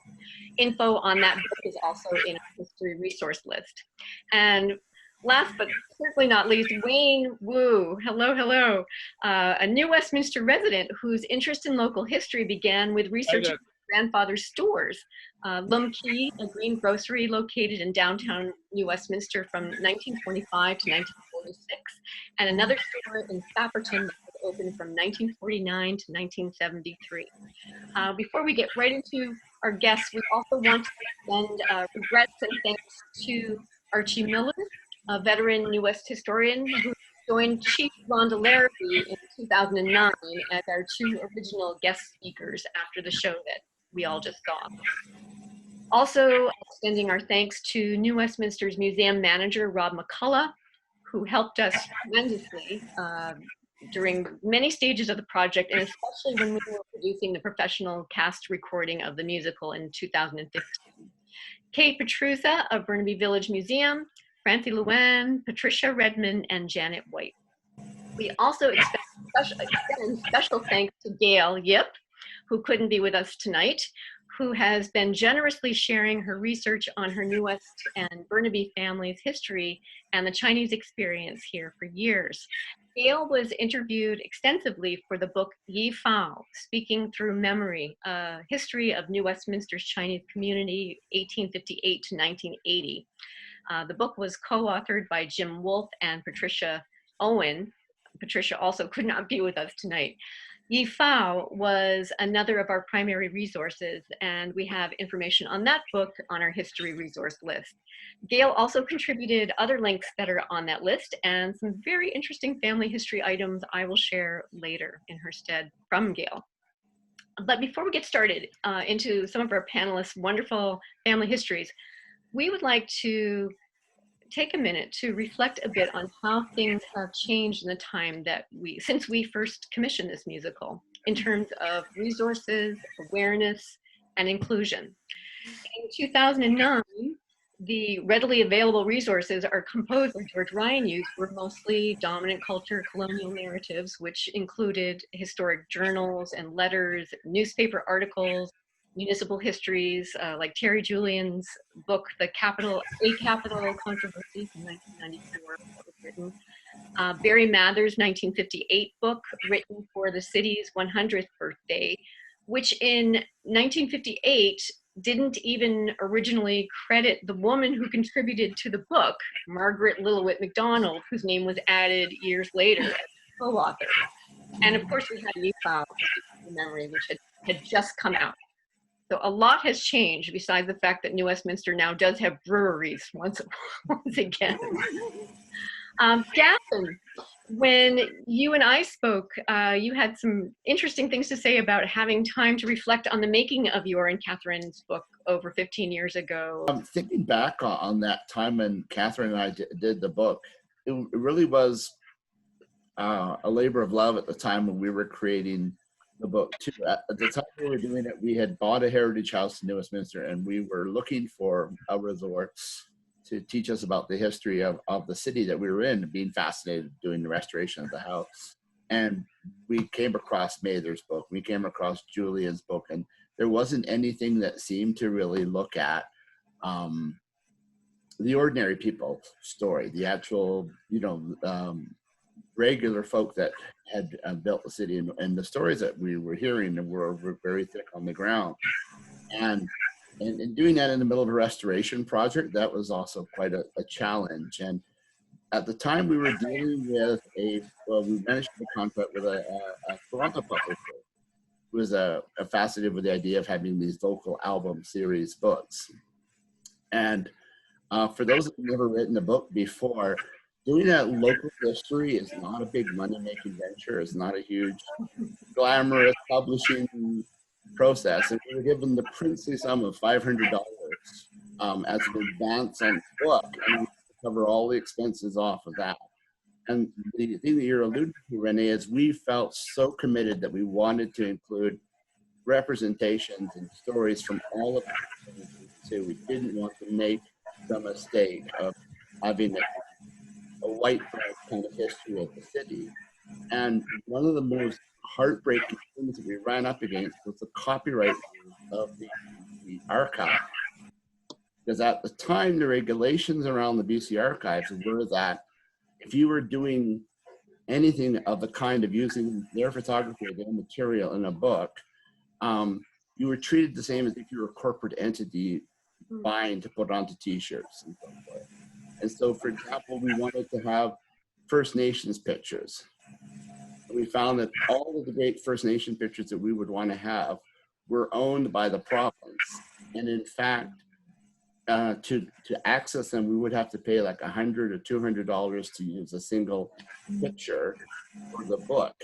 And the irony was doubly terrible to think that the photographs had been taken by the Indian agent. So here we have the fact that the colonial entity oppressing the First People was in fact responsible for the representation of them in an attempt to try to include their history, and presented a barrier to try and include their history in the writing of the book. So talking about systemic racism, a classic example of systemic racism. The other barrier we ran across, which was really, in a lot of ways, mitigated by the wondrous nature that we have in New Westminster, was the fact that a lot of the people we wanted to talk to from the 20s, had memories of 20s, 30s, 40s, and 50s, they didn't see their life as history. So you'd want to say, oh, you don't want to talk to us. This stuff, this is my family's stuff. It's not of interest to anybody. It's not history. And, we don't have anything like rich and famous happening in our house. And trying to get the stories through, get past that cringe when gathering oral history. That was critical for us. We wanted to have the authenticity of voice that you have about their past and of their times. Where I have to give full credit, and I'm so glad you're here. The Ocean of Peace, what an amazing exhibit, was the ability to try to cross those cultural boundaries to get those cultural stories. That was also a challenge at the time. And in dealing with a Toronto publisher and trying to get them sensitive to the idea that we wanted to include all ethnicities in our book, that was a barrier, because they would say, well, we need to cut, we need to cut, we need to cut.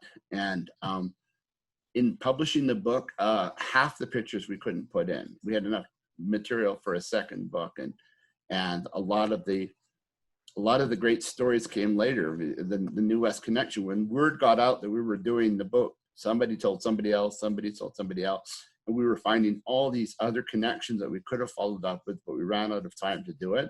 And that was always going to be the second book. And unfortunately, time marches on and there was no second book. And so I know that we had some great ideas that we wanted to go forward and get stories from Queensborough. And so stories, and that Ocean of Peace it touched me greatly, because I could see finally we got some of those stories brought forward.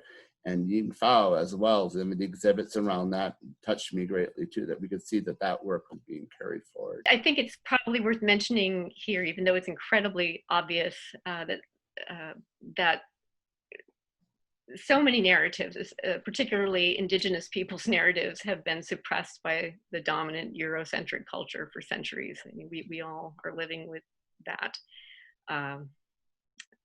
reality, and those of us who have the privilege to look to change it are hopefully doing that work. We do hope, City Stage New West hopes that people in our audience, especially New Westminster folks who have not seen A Tribe of One, will take the half an hour or so to view it. It's a wonderful documentary that tells about Chief Rhonda Larrabee's search to uncover her Indigenous roots that her mother felt forced to hide from her, and her quest to revitalize the Kikite First Nation. It's very moving and it's very informative, and it is also linked on our history resource links on our website. I'm going to turn now to Awana. You shared a wealth of informative videos that are on our links, most of them that were made in just the last few years about various communities in New Westminster. Yes. And thank you for having me tonight here on the show, Renee. Yeah, with our students that we work with every year, we get a great grant from the federal government, the Young Canada Works grant. And we've been able to work with archival students, curatorial students, and programming students. We really try to recruit people with different backgrounds and interests, and we're looking to collaborate with our students to track down those stories that are hard to find and to start recording them and eventually telling them. With what Gavin mentioned before with stuff that's hidden in the archives, we've really gone through to try to find what's already in the archives that we could share. There are some stories that we don't have, so we've been reaching out to the community.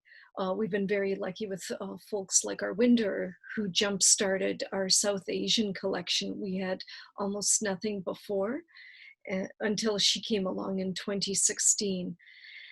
We've also been reaching out to do oral histories.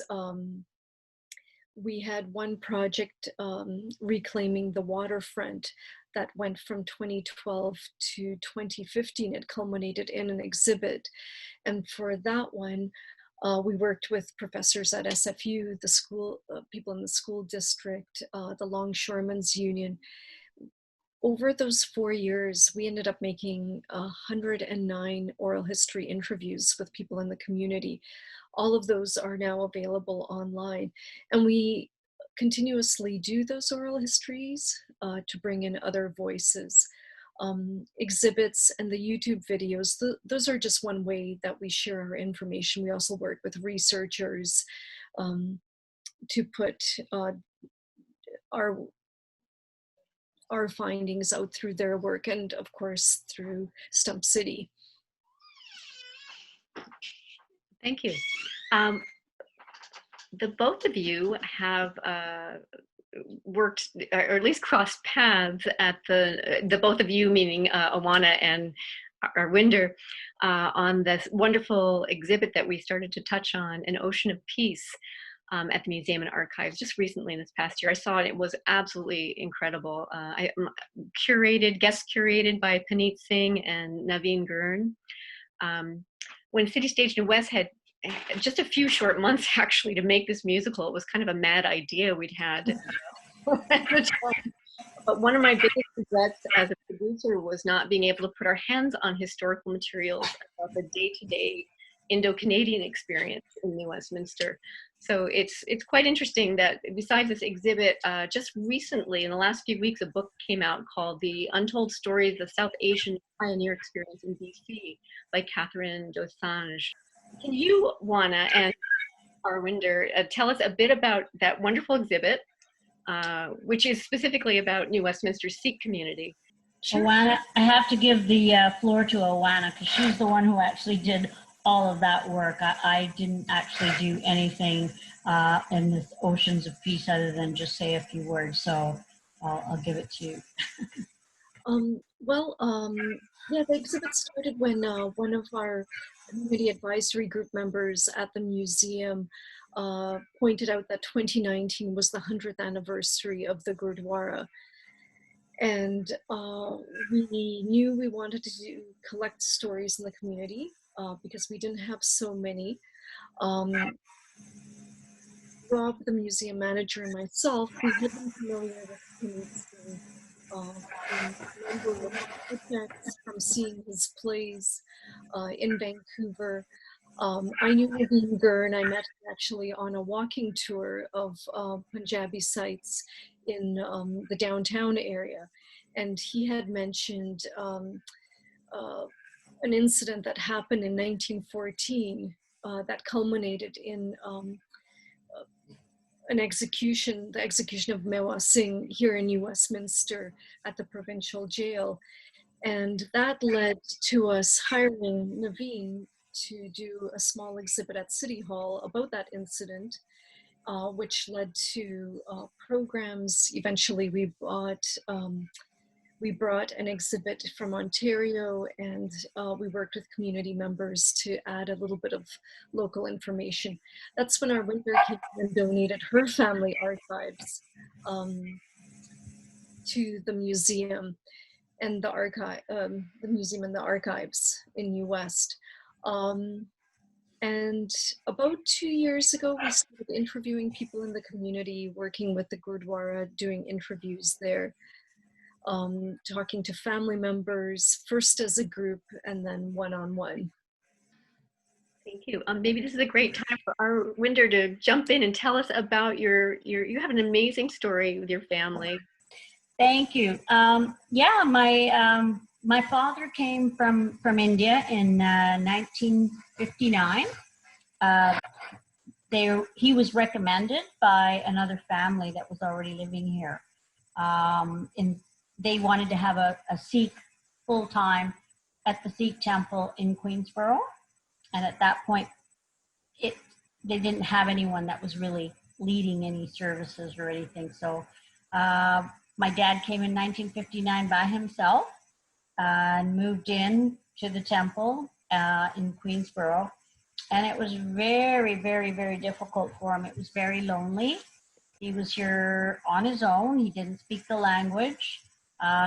His family, we were all still in India. And, it was quite a trip and a journey and into the unknown. So, I mean, it was really something that was not necessarily something he wanted to do, but my mom was really pushing him to come to Canada because it would be a better life for the children. So he came, and I think he found it really, really isolated, because the community was not that strong.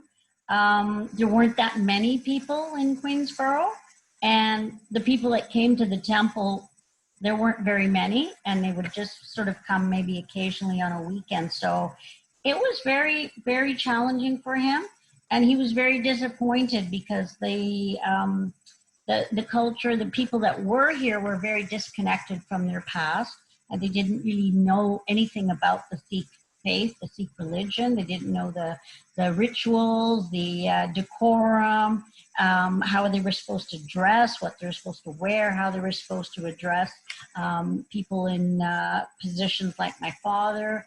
So I really think that he regretted coming here, and he didn't actually want to stay. So he had decided that he wanted to go back to India after his 3-year contract was up because he disliked it so much. But meanwhile, he'd also started to do some very good work in the community because of who he was and what an amazing teacher he was. He was able to really galvanize the community, and more people started coming on a regular basis to the temple, which is, often what the whole purpose of a temple is to bring people together. So I think that they saw that he was doing exactly what they wanted him to do when he came here, which is to establish a more cohesive culture and a religious sort of roots that people had lost and disconnected. And people were suffering. I mean, a lot of the people came to the temple, and it's unfortunate, but it's true. But, many of them were under the influence of alcohol. and people were in pain. They were suffering. They were lost. So when he came, I think it was something that everybody really needed at that time. So they didn't want my dad to go back. He wanted them to stay here. And he told them, well, I won't be able to afford to get my family here because I'm not getting paid enough to have them. So they actually had to doctor up his income and say that he was earning more than he was. And then the temple got together and put the money together for the rest of his family to come here. And so we came in 1962, the rest of his family. At that time, there were four children. The youngest one, Nina, she was born here later in 1967. So she's a true New Westminster born, person in our family. So, but yeah, it wasn't so hard for me. I mean, I was only 4 years old when I came, so I kind of adapted very easily. But for my family, it was very difficult. And my siblings, back then, they didn't have things like ESL. There was no cultural workers, no programs. So my oldest siblings, my brother and sister, the older ones, they were put back 3 grades in school. That's all they could do. There was no other avenue and no other tool to deal with that. So I think that was very difficult for my sister, especially because, she was a lot older than the other kids in her school. So that made it very tough. We were in Queensborough. Actually, my memory is that it was so amazingly multi-ethnic. It was such an amazing place. Everywhere across the street was like those people were from Italy, from Greece, from Russia. Everybody was there, and most people didn't speak English, but people were friendly and everyone was welcoming. We still know people from back then that we met when we were, in Queensborough. And I guess the city had to kind of make some adaptations because nobody spoke English. So, for example, how did my dad get a driver's license? Very interesting question. So I think they waived a lot of requirements back then because nobody spoke English. So my dad never took a driver's test. He never took a, written test. But he got a driver's license. So we were quite excited one day when we had this big, beautiful car. Those back in those days, they were big, solid, boats. I mean, they were just amazingly, like tanks. So we were very excited. Dad had got this car. And so I just remember all of us kids jumping up and down. Oh my God, let's go for a drive. Let's go for a drive. And, of course, nobody told us he didn't know how to drive. So we all piled into the car and he drove down, I guess is it Boyd Street? I guess it was at that time. Boyd Street, Owen Street. So yeah, we just drove to the end of the road, and the first left turn he took, we were in the ditch. And they were wide ditches over there, very wide. I mean, the whole car could have got swallowed, but thank God it was just kind of lodged in there. I just remember going, oh my God, I lost my slipper. He's like, never mind your slipper. So luckily there were quite a few people out on the road that saw this happen. So they were able to call for help right away and get our car towed and all this sort of stuff. We still didn't know. I mean, we just thought it was just an accident.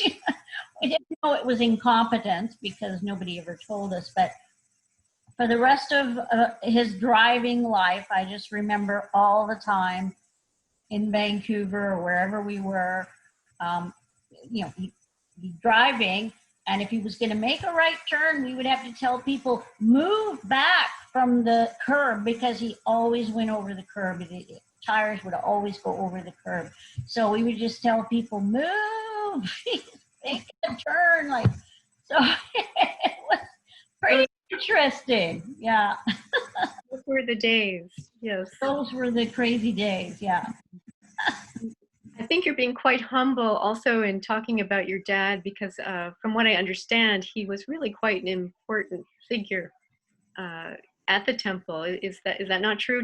Would tell Oh, us? absolutely. Absolutely, yeah. And he started, Punjabi lessons as well. So people would go to Punjabi schools to learn their language, because people had really forgotten how to articulate anything. And the words were often, just combination of English and Punjabi ones mixed together. So it would, and like a lot of people, we grew up in that split culture, where you're trying to be Indian at home, but you're trying to be mainstream when you get out. So you kind of have to live this split life. My dad was a very great. He was very humorous. He was always telling jokes. He was a great songwriter, and he would write like things about his life, but put them into song. And he was also, I think our family in that regard was quite fortunate, because we were all very musical. And so that was one of the things that was missing in the temple. We didn't have people singing hymns, which is such a huge part of going to the Sikh temple, is to actually listen to the hymns. And so my father was, he played different kinds of drums, harmonium, sang. My mom sang, she played sitar. My brother was a tabla player, very accomplished tabla player. So the whole family was very musical. So we actually started from not just doing that work in the temple, but people around the province, actually, it started sort of, getting out that there was this family, and that we were doing all of this sort of really traditional stuff that nobody had heard for so long. So I just remember us going to like Fort Alberni and Nanaimo and Victoria and all these different places. We were always like on the road, I guess, at that time. And it was a very interesting time, because we were sort of, we were reconnecting our people to their culture, their past, which they really wanted and they really embraced. And so I think it was really a wonderful thing to be part of. And so, yeah, and my father was also, became a great writer.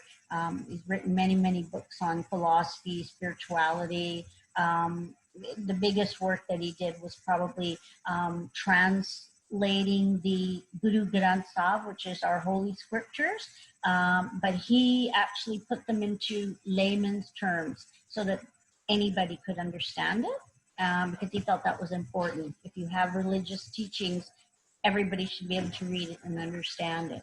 And that was quite historic. And, he also wrote autobiography, and was quite internationally recognized as a scholar. And when he went to India, he became the head priest at the Golden Temple in Amritsar, which I guess the only equivalent I could give to that would be like the Pope in the Vatican, in terms of what that represents in our culture. So yeah, he from very humble beginnings, and he'd never really gone to school. He had no formal teaching or training. So yeah, it was quite remarkable. Yeah, It really is. It really is an incredible story. And I wish we had hours more time to hear something very exciting. I want to make sure we give some time to Wayne. You've been patient here. We'll turn to you now. Thank you for waiting. Can you tell us about your passion, how it was ignited for local history, and some of the interesting things you discovered along the way? I've already given tip the hat that it had to do something with your grandfather's store, but please, in your words. Welcome. Thank you very much. It's a pleasure to be here. Thank you for having me. I could listen to these stories all night. This is fantastic. I was just spellbound by your other speakers and the stories. But for myself, my grandfather came to Canada in 1913, and he died when I was a teenager. Like a lot of teenagers, I didn't spend much time thinking about history. So it wasn't until maybe 10 or 15 years ago, I really started looking at my family history and genealogy. And when I started doing that and researching, I realized how much intersection there was with the local history, and so that sort of ignited my interest in local history as well. So as you said, my grandfather had a store in Westminster, and I was quite surprised about it, that it wasn't in the Chinatown section. It was further uptown, across the street from what was Eaton's, and it became Army Navy. So it was in the same block as the City Hall. It was a Bank of Montreal on the corner. So it quite surprised me that obviously he was trying to integrate into the general merchants, and not necessarily catering to an ethnic clientele. So that was interesting for me to find out. And quite by chance, in the public library, I happened to find a picture of the Bank of Montreal. And it was a wide shuttle block, and my grandfather's store was in the picture. I'm not sure if you can all hear me. I understand my audio might be breaking up. Yeah, we're getting a little bit of feedback sometimes, so keep going. I don't think there's much we can do about it. No. But we're just so glad. Yeah, so his store was downtown for over 20 years, and later on he moved to Sapperton. So that's the part of New Westminster that's near and dear to me. And that store was there for another 15 years until 1973 or so. In any case, my passion now is also the history of Sapperton, and I'm actually in a group with Archie Miller and Carol McMeekin. We're all Sapperton natives, and we've been, for the last 5 years, we've been gathering pictures, talking to people, gathering the reminiscences of Sapperton, and trying to get an oral and pictorial history of Sapperton that we can pass on. But in getting back to the Chinese history, the part of Chinese history that I find interesting is that, for the most part, once the Westminster disappeared, the history of it pretty much disappeared. If you were to ask, 100 people today on the street in Westminster if they knew that there was a New Westminster Chinatown, I'd say the majority would not know that there was a large Chinese presence here, and that Chinatown in Westminster was once the largest in the province. In any case, that's part of the history that I am hoping to also contribute to and gather information on, so that we can pass it on to future generations. Wayne, maybe this is a good time for me to add in some of Gail's things that she wanted to pass on that directly are related to the lack of knowledge. Gail wrote something. She couldn't be with us tonight, but it was about actually how difficult it is to trace family names, sometimes Chinese family names. And she was talking specifically about her own family. I'm going to read what Gail wrote. She said, immigration officers who wrote the names in the Chinese immigration register could record the same surname many different ways, as the phonetic sound of a surname would sound different depending on the Cantonese dialect being spoken. For example, Chin, Chen, and Chan in the early days of immigration could all have been the same surname, depending on which Cantonese dialect the new arrivals spoke. Today, names are translated into Mandarin, which adds another possible layer of confusion. In Gail's family, she said, one custom was to give the son a scholarly name, usually given at the time of his marriage. And in the case of her great-grandfather, he went by the names of Lo Hong Hung, or Lo Yu Tim, which was his scholarly name, and her grandfather was known both as Lo A Chong or Lo Wan Bak, his scholarly name. This added another layer of complexity when trying to trace the family names, as the same person could be mistaken for two separate people if there was no understanding about the scholarly name. Adding further complexity, she wrote, is the custom of the generation name. For example, she says her great-grandfather's generation name was Hong, her grandfather's was Yum, her father's was Mon, and hers is Shu. This generation name, Shu, is shared by all of her first, second, and third cousins. Now, while the generation name could cause confusion, knowing the identifier to whose generation your relative belongs to can be a big help in genealogical research. So it would be an incredible tool, right? If you had the knowledge. Tracking down relatives can also be tricky, Gail said, as the Chinese hierarchy of addressing elders doesn't use actual given names. On her paternal side, how Gail addresses her father's siblings was based on whether they were older or younger than her father, and different titles were used for her mother's siblings, again, depending on their age in relation to her mother. Beyond that, how she addresses her brothers and sisters is different from how they would be addressed based on their age. And even when addressing friends of her parents, different titles were given depending on whether they were male or female, older or younger than her dad. And she concludes by saying, well, all this seems clear as mud. Once you know the relationships, it is quite easy to follow. I didn't want to interrupt what you were saying, but it seemed to fit in with what you were saying.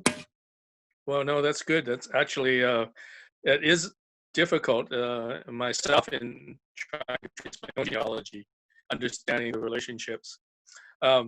Just an aside, in looking up my family history in New Westminster, one thing I found, and this was it's made it very difficult, is there was a time when census takers or the people publishing the phone books, in the early days, if there was an Oh, we just lost you, Wayne. Okay. I think what Wayne was going to say is, in the early days, like with the Henderson directory, for example, it's amazing to imagine there was a resort where, you know, everybody was listed in the town with the name of the people that lived in the house and also what their occupation were. And I know that looking through some of the early Henderson directories, like 1910, 1920 or whatever in New Westminster, when they got to the edge of Chinatown, you'd have the addresses and it would just say Chinese, Chinese, Chinese, or Oriental, Oriental, Oriental. They wouldn't even bother to try to take down the name or take down the profession or any of the rigor that they were having in the other directories. So that kind of primary resort problem is another example of how hard it is to try to track local history with the systemic racism as a barrier as well. I think what you were going to say, Wayne, was about how the directory, looking in the old directories, you would not find, and they would just say Oriental or Chinese in the list. Yes, exactly. Rather than the people that actually live there, they did for everybody else. That's right. And so it's made it extremely challenging. I have tried to find the locations where my grandfather would have lived, and it's challenging because there are addresses where I believe he was, but there's no names listed. Maybe this is a good time for the panelists to ask each other questions or comments. I wanted to kind of open up the floor. Yeah, or Dan, yeah. Yeah, hi, because I'm just following the chat lead here, and there was a great question from the committee about where actually was Chinatown. But I don't know. I've only been there 2 years, so So the question was, where was Yifao exactly? And I know, Wayne, you had filled me in also on that when we were talking. Do you want to jump in? Well, yes. Well, New Westminster is Yifao. It literally means second port. The first port of entry for immigrants was Victoria. Hey, that sounds like a name for a comedy troupe. But yes, New Westminster was Yifao. That was the Chinese or Cantonese name for it. Where were the stores? Like, where was the actual Chinatown? Was it Columbia Street or what? Like, what location? Well, there was an initial before the fire. There was a concentration of Chinese businesses along Front Street. Front Street. After the fire, they moved westward, so west of 12th Avenue, or 8th Avenue, sorry. So 8th Avenue and 12th Avenue. Now, it wasn't a pure Chinatown. It was a large concentration of Chinese, Japanese, and other and industrial businesses. But there was a larger concentration of Chinese there, and that's also where the Chinese Benevolent Association headquarters were. Further to that too, I know that the site of the Chinese Benevolent Association building, when it was taken down, it was gifted to the city, and it is now a temporary dog park, and I'm looking forward to something more meaningful being done in that site. I'm hoping there might be a memorial garden or some green space that in some ways actually celebrates the fact that it was literally in the heart of the second Chinatown of the West, rather than this temporary use, which is useful for those of us who have dogs. I think it's probably, there's so much more that could be done with the gift of the community of that site. I agree. And actually, if I can jump in, this prompts a little story I would like to share about the importance of representation, which has specifically to do with the musical. When we did Stump City Stories for youth, we did a shortened version in 2010 as a free program for 1,500 students at New Westminster Secondary School. It was in 2010, it was just 3 days after New Westminster had become the first Canadian municipality to apologize formally to the Chinese community for discriminatory policies that were in place from, you can correct me, I think 1860 to 1926. And an amazing thing happened at the show. Our actor Jeremy Lowe that you just saw playing the character Chung Ko, who was based on an actual person, in a person who had lived in New Westminster, sings a funeral ballad for his father that ends with the hope that someday, as was the custom, he could dig up his father's bones and return them to China. Now, the students at the high school were very aware not only of the city's apology that had happened 3 days before, but that there was quite a controversy about where the high school had been built over the old Aboriginal Chinese graveyard, actually where most people of color and marginalized had been buried. This is what I've read. So here was Jeremy Lowe singing over what would have most likely have been the actual gravesite of his character's father. A graveyard that had been completely dishonored by people. And at the end of the song in the Massey Theater, you could hear a pin drop in the otherwise large, rowdy teenage crowd. It was so quiet for a second or two. We really didn't know what was going to happen. And then the kids just went mad. They stood up and they cheered and they applauded, and it was literally a show-stopping moment. It was a really profoundly, it impacted this audience profoundly at that time. So hats off to all the people who are taking time to make stories that need to be told. It's so important for us, obviously, to understand ourselves, our community, where we live, how we keep going. Real labor of love, all the things you all have done, and we all benefit so much from them. It's running late, and I hate to stop talking, and you don't have to. So if there's anything else folks want to say, or if there are questions that are coming in, I know that might have been the big one, and we might have answered some of the others that have come in, but maybe I'll ask Dan if there are more questions from the audience first, and then we can just keep going. There was one question about who was the amazing pianist of the production, and I kind of answered that one in the Zoom question. Oh, yeah, I'll say it out loud. The pianist was George Ryan. He is the composer, the director, and the actors, as I'd mentioned earlier, did all of this in 2 weeks. Anything that we missed that we might want to add to our audience tonight? I would like to do a shout out to Archie Miller, who's actually listening in on this. He's an incredible repository of history, and he was absolutely invaluable as a reader and a source for our book too. So I can't let this opportunity pass to give a shout out and thank you to Archie too for all he does for the city. And absolutely deserves a shout out. Thank you, Archie. That's so much fun. Thank you. Juana, any last thoughts? Just, well, first of all, a question, will there be a follow-up to Stump City? With the museum, right now, we're also doing a project to collect people's stories of how they experienced the pandemic.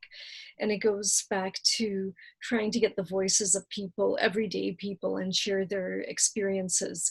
It doesn't, sometimes when in our day-to-day lives, we're not thinking that we're living in a historic moment, but in fact we are, and it's important to collect those. So we welcome everyone to contact us who want to share their stories. We've had people sending us emails, others meeting to do interviews, and so on. Thank you for, asking me to be a part of it. I really enjoyed it. Thank you. Thank you so much. All of the panelists, thank you very much. Thank you for this opportunity to take part in this. It was great. It was great fun. I wish we had more time, Wayne. Wayne brought to my attention the wonderful story. I hope people do look up. We put it as a link. He gave us some links to articles about the remarkable Susie Chu and her story in New Westminster in a few decades past. So take a look at that. It's great stuff. Thank you so much, Wayne, for all the time. Thank you, Gavin, Juana, Arwi, and of course, Pansy and Dan, who are still with us from our board. It's been a wonderful night. Let's see what happens going forward. I hope everybody washes their hands and we survive tonight. Just keep surviving. Have a wonderful, happy Canada, everybody.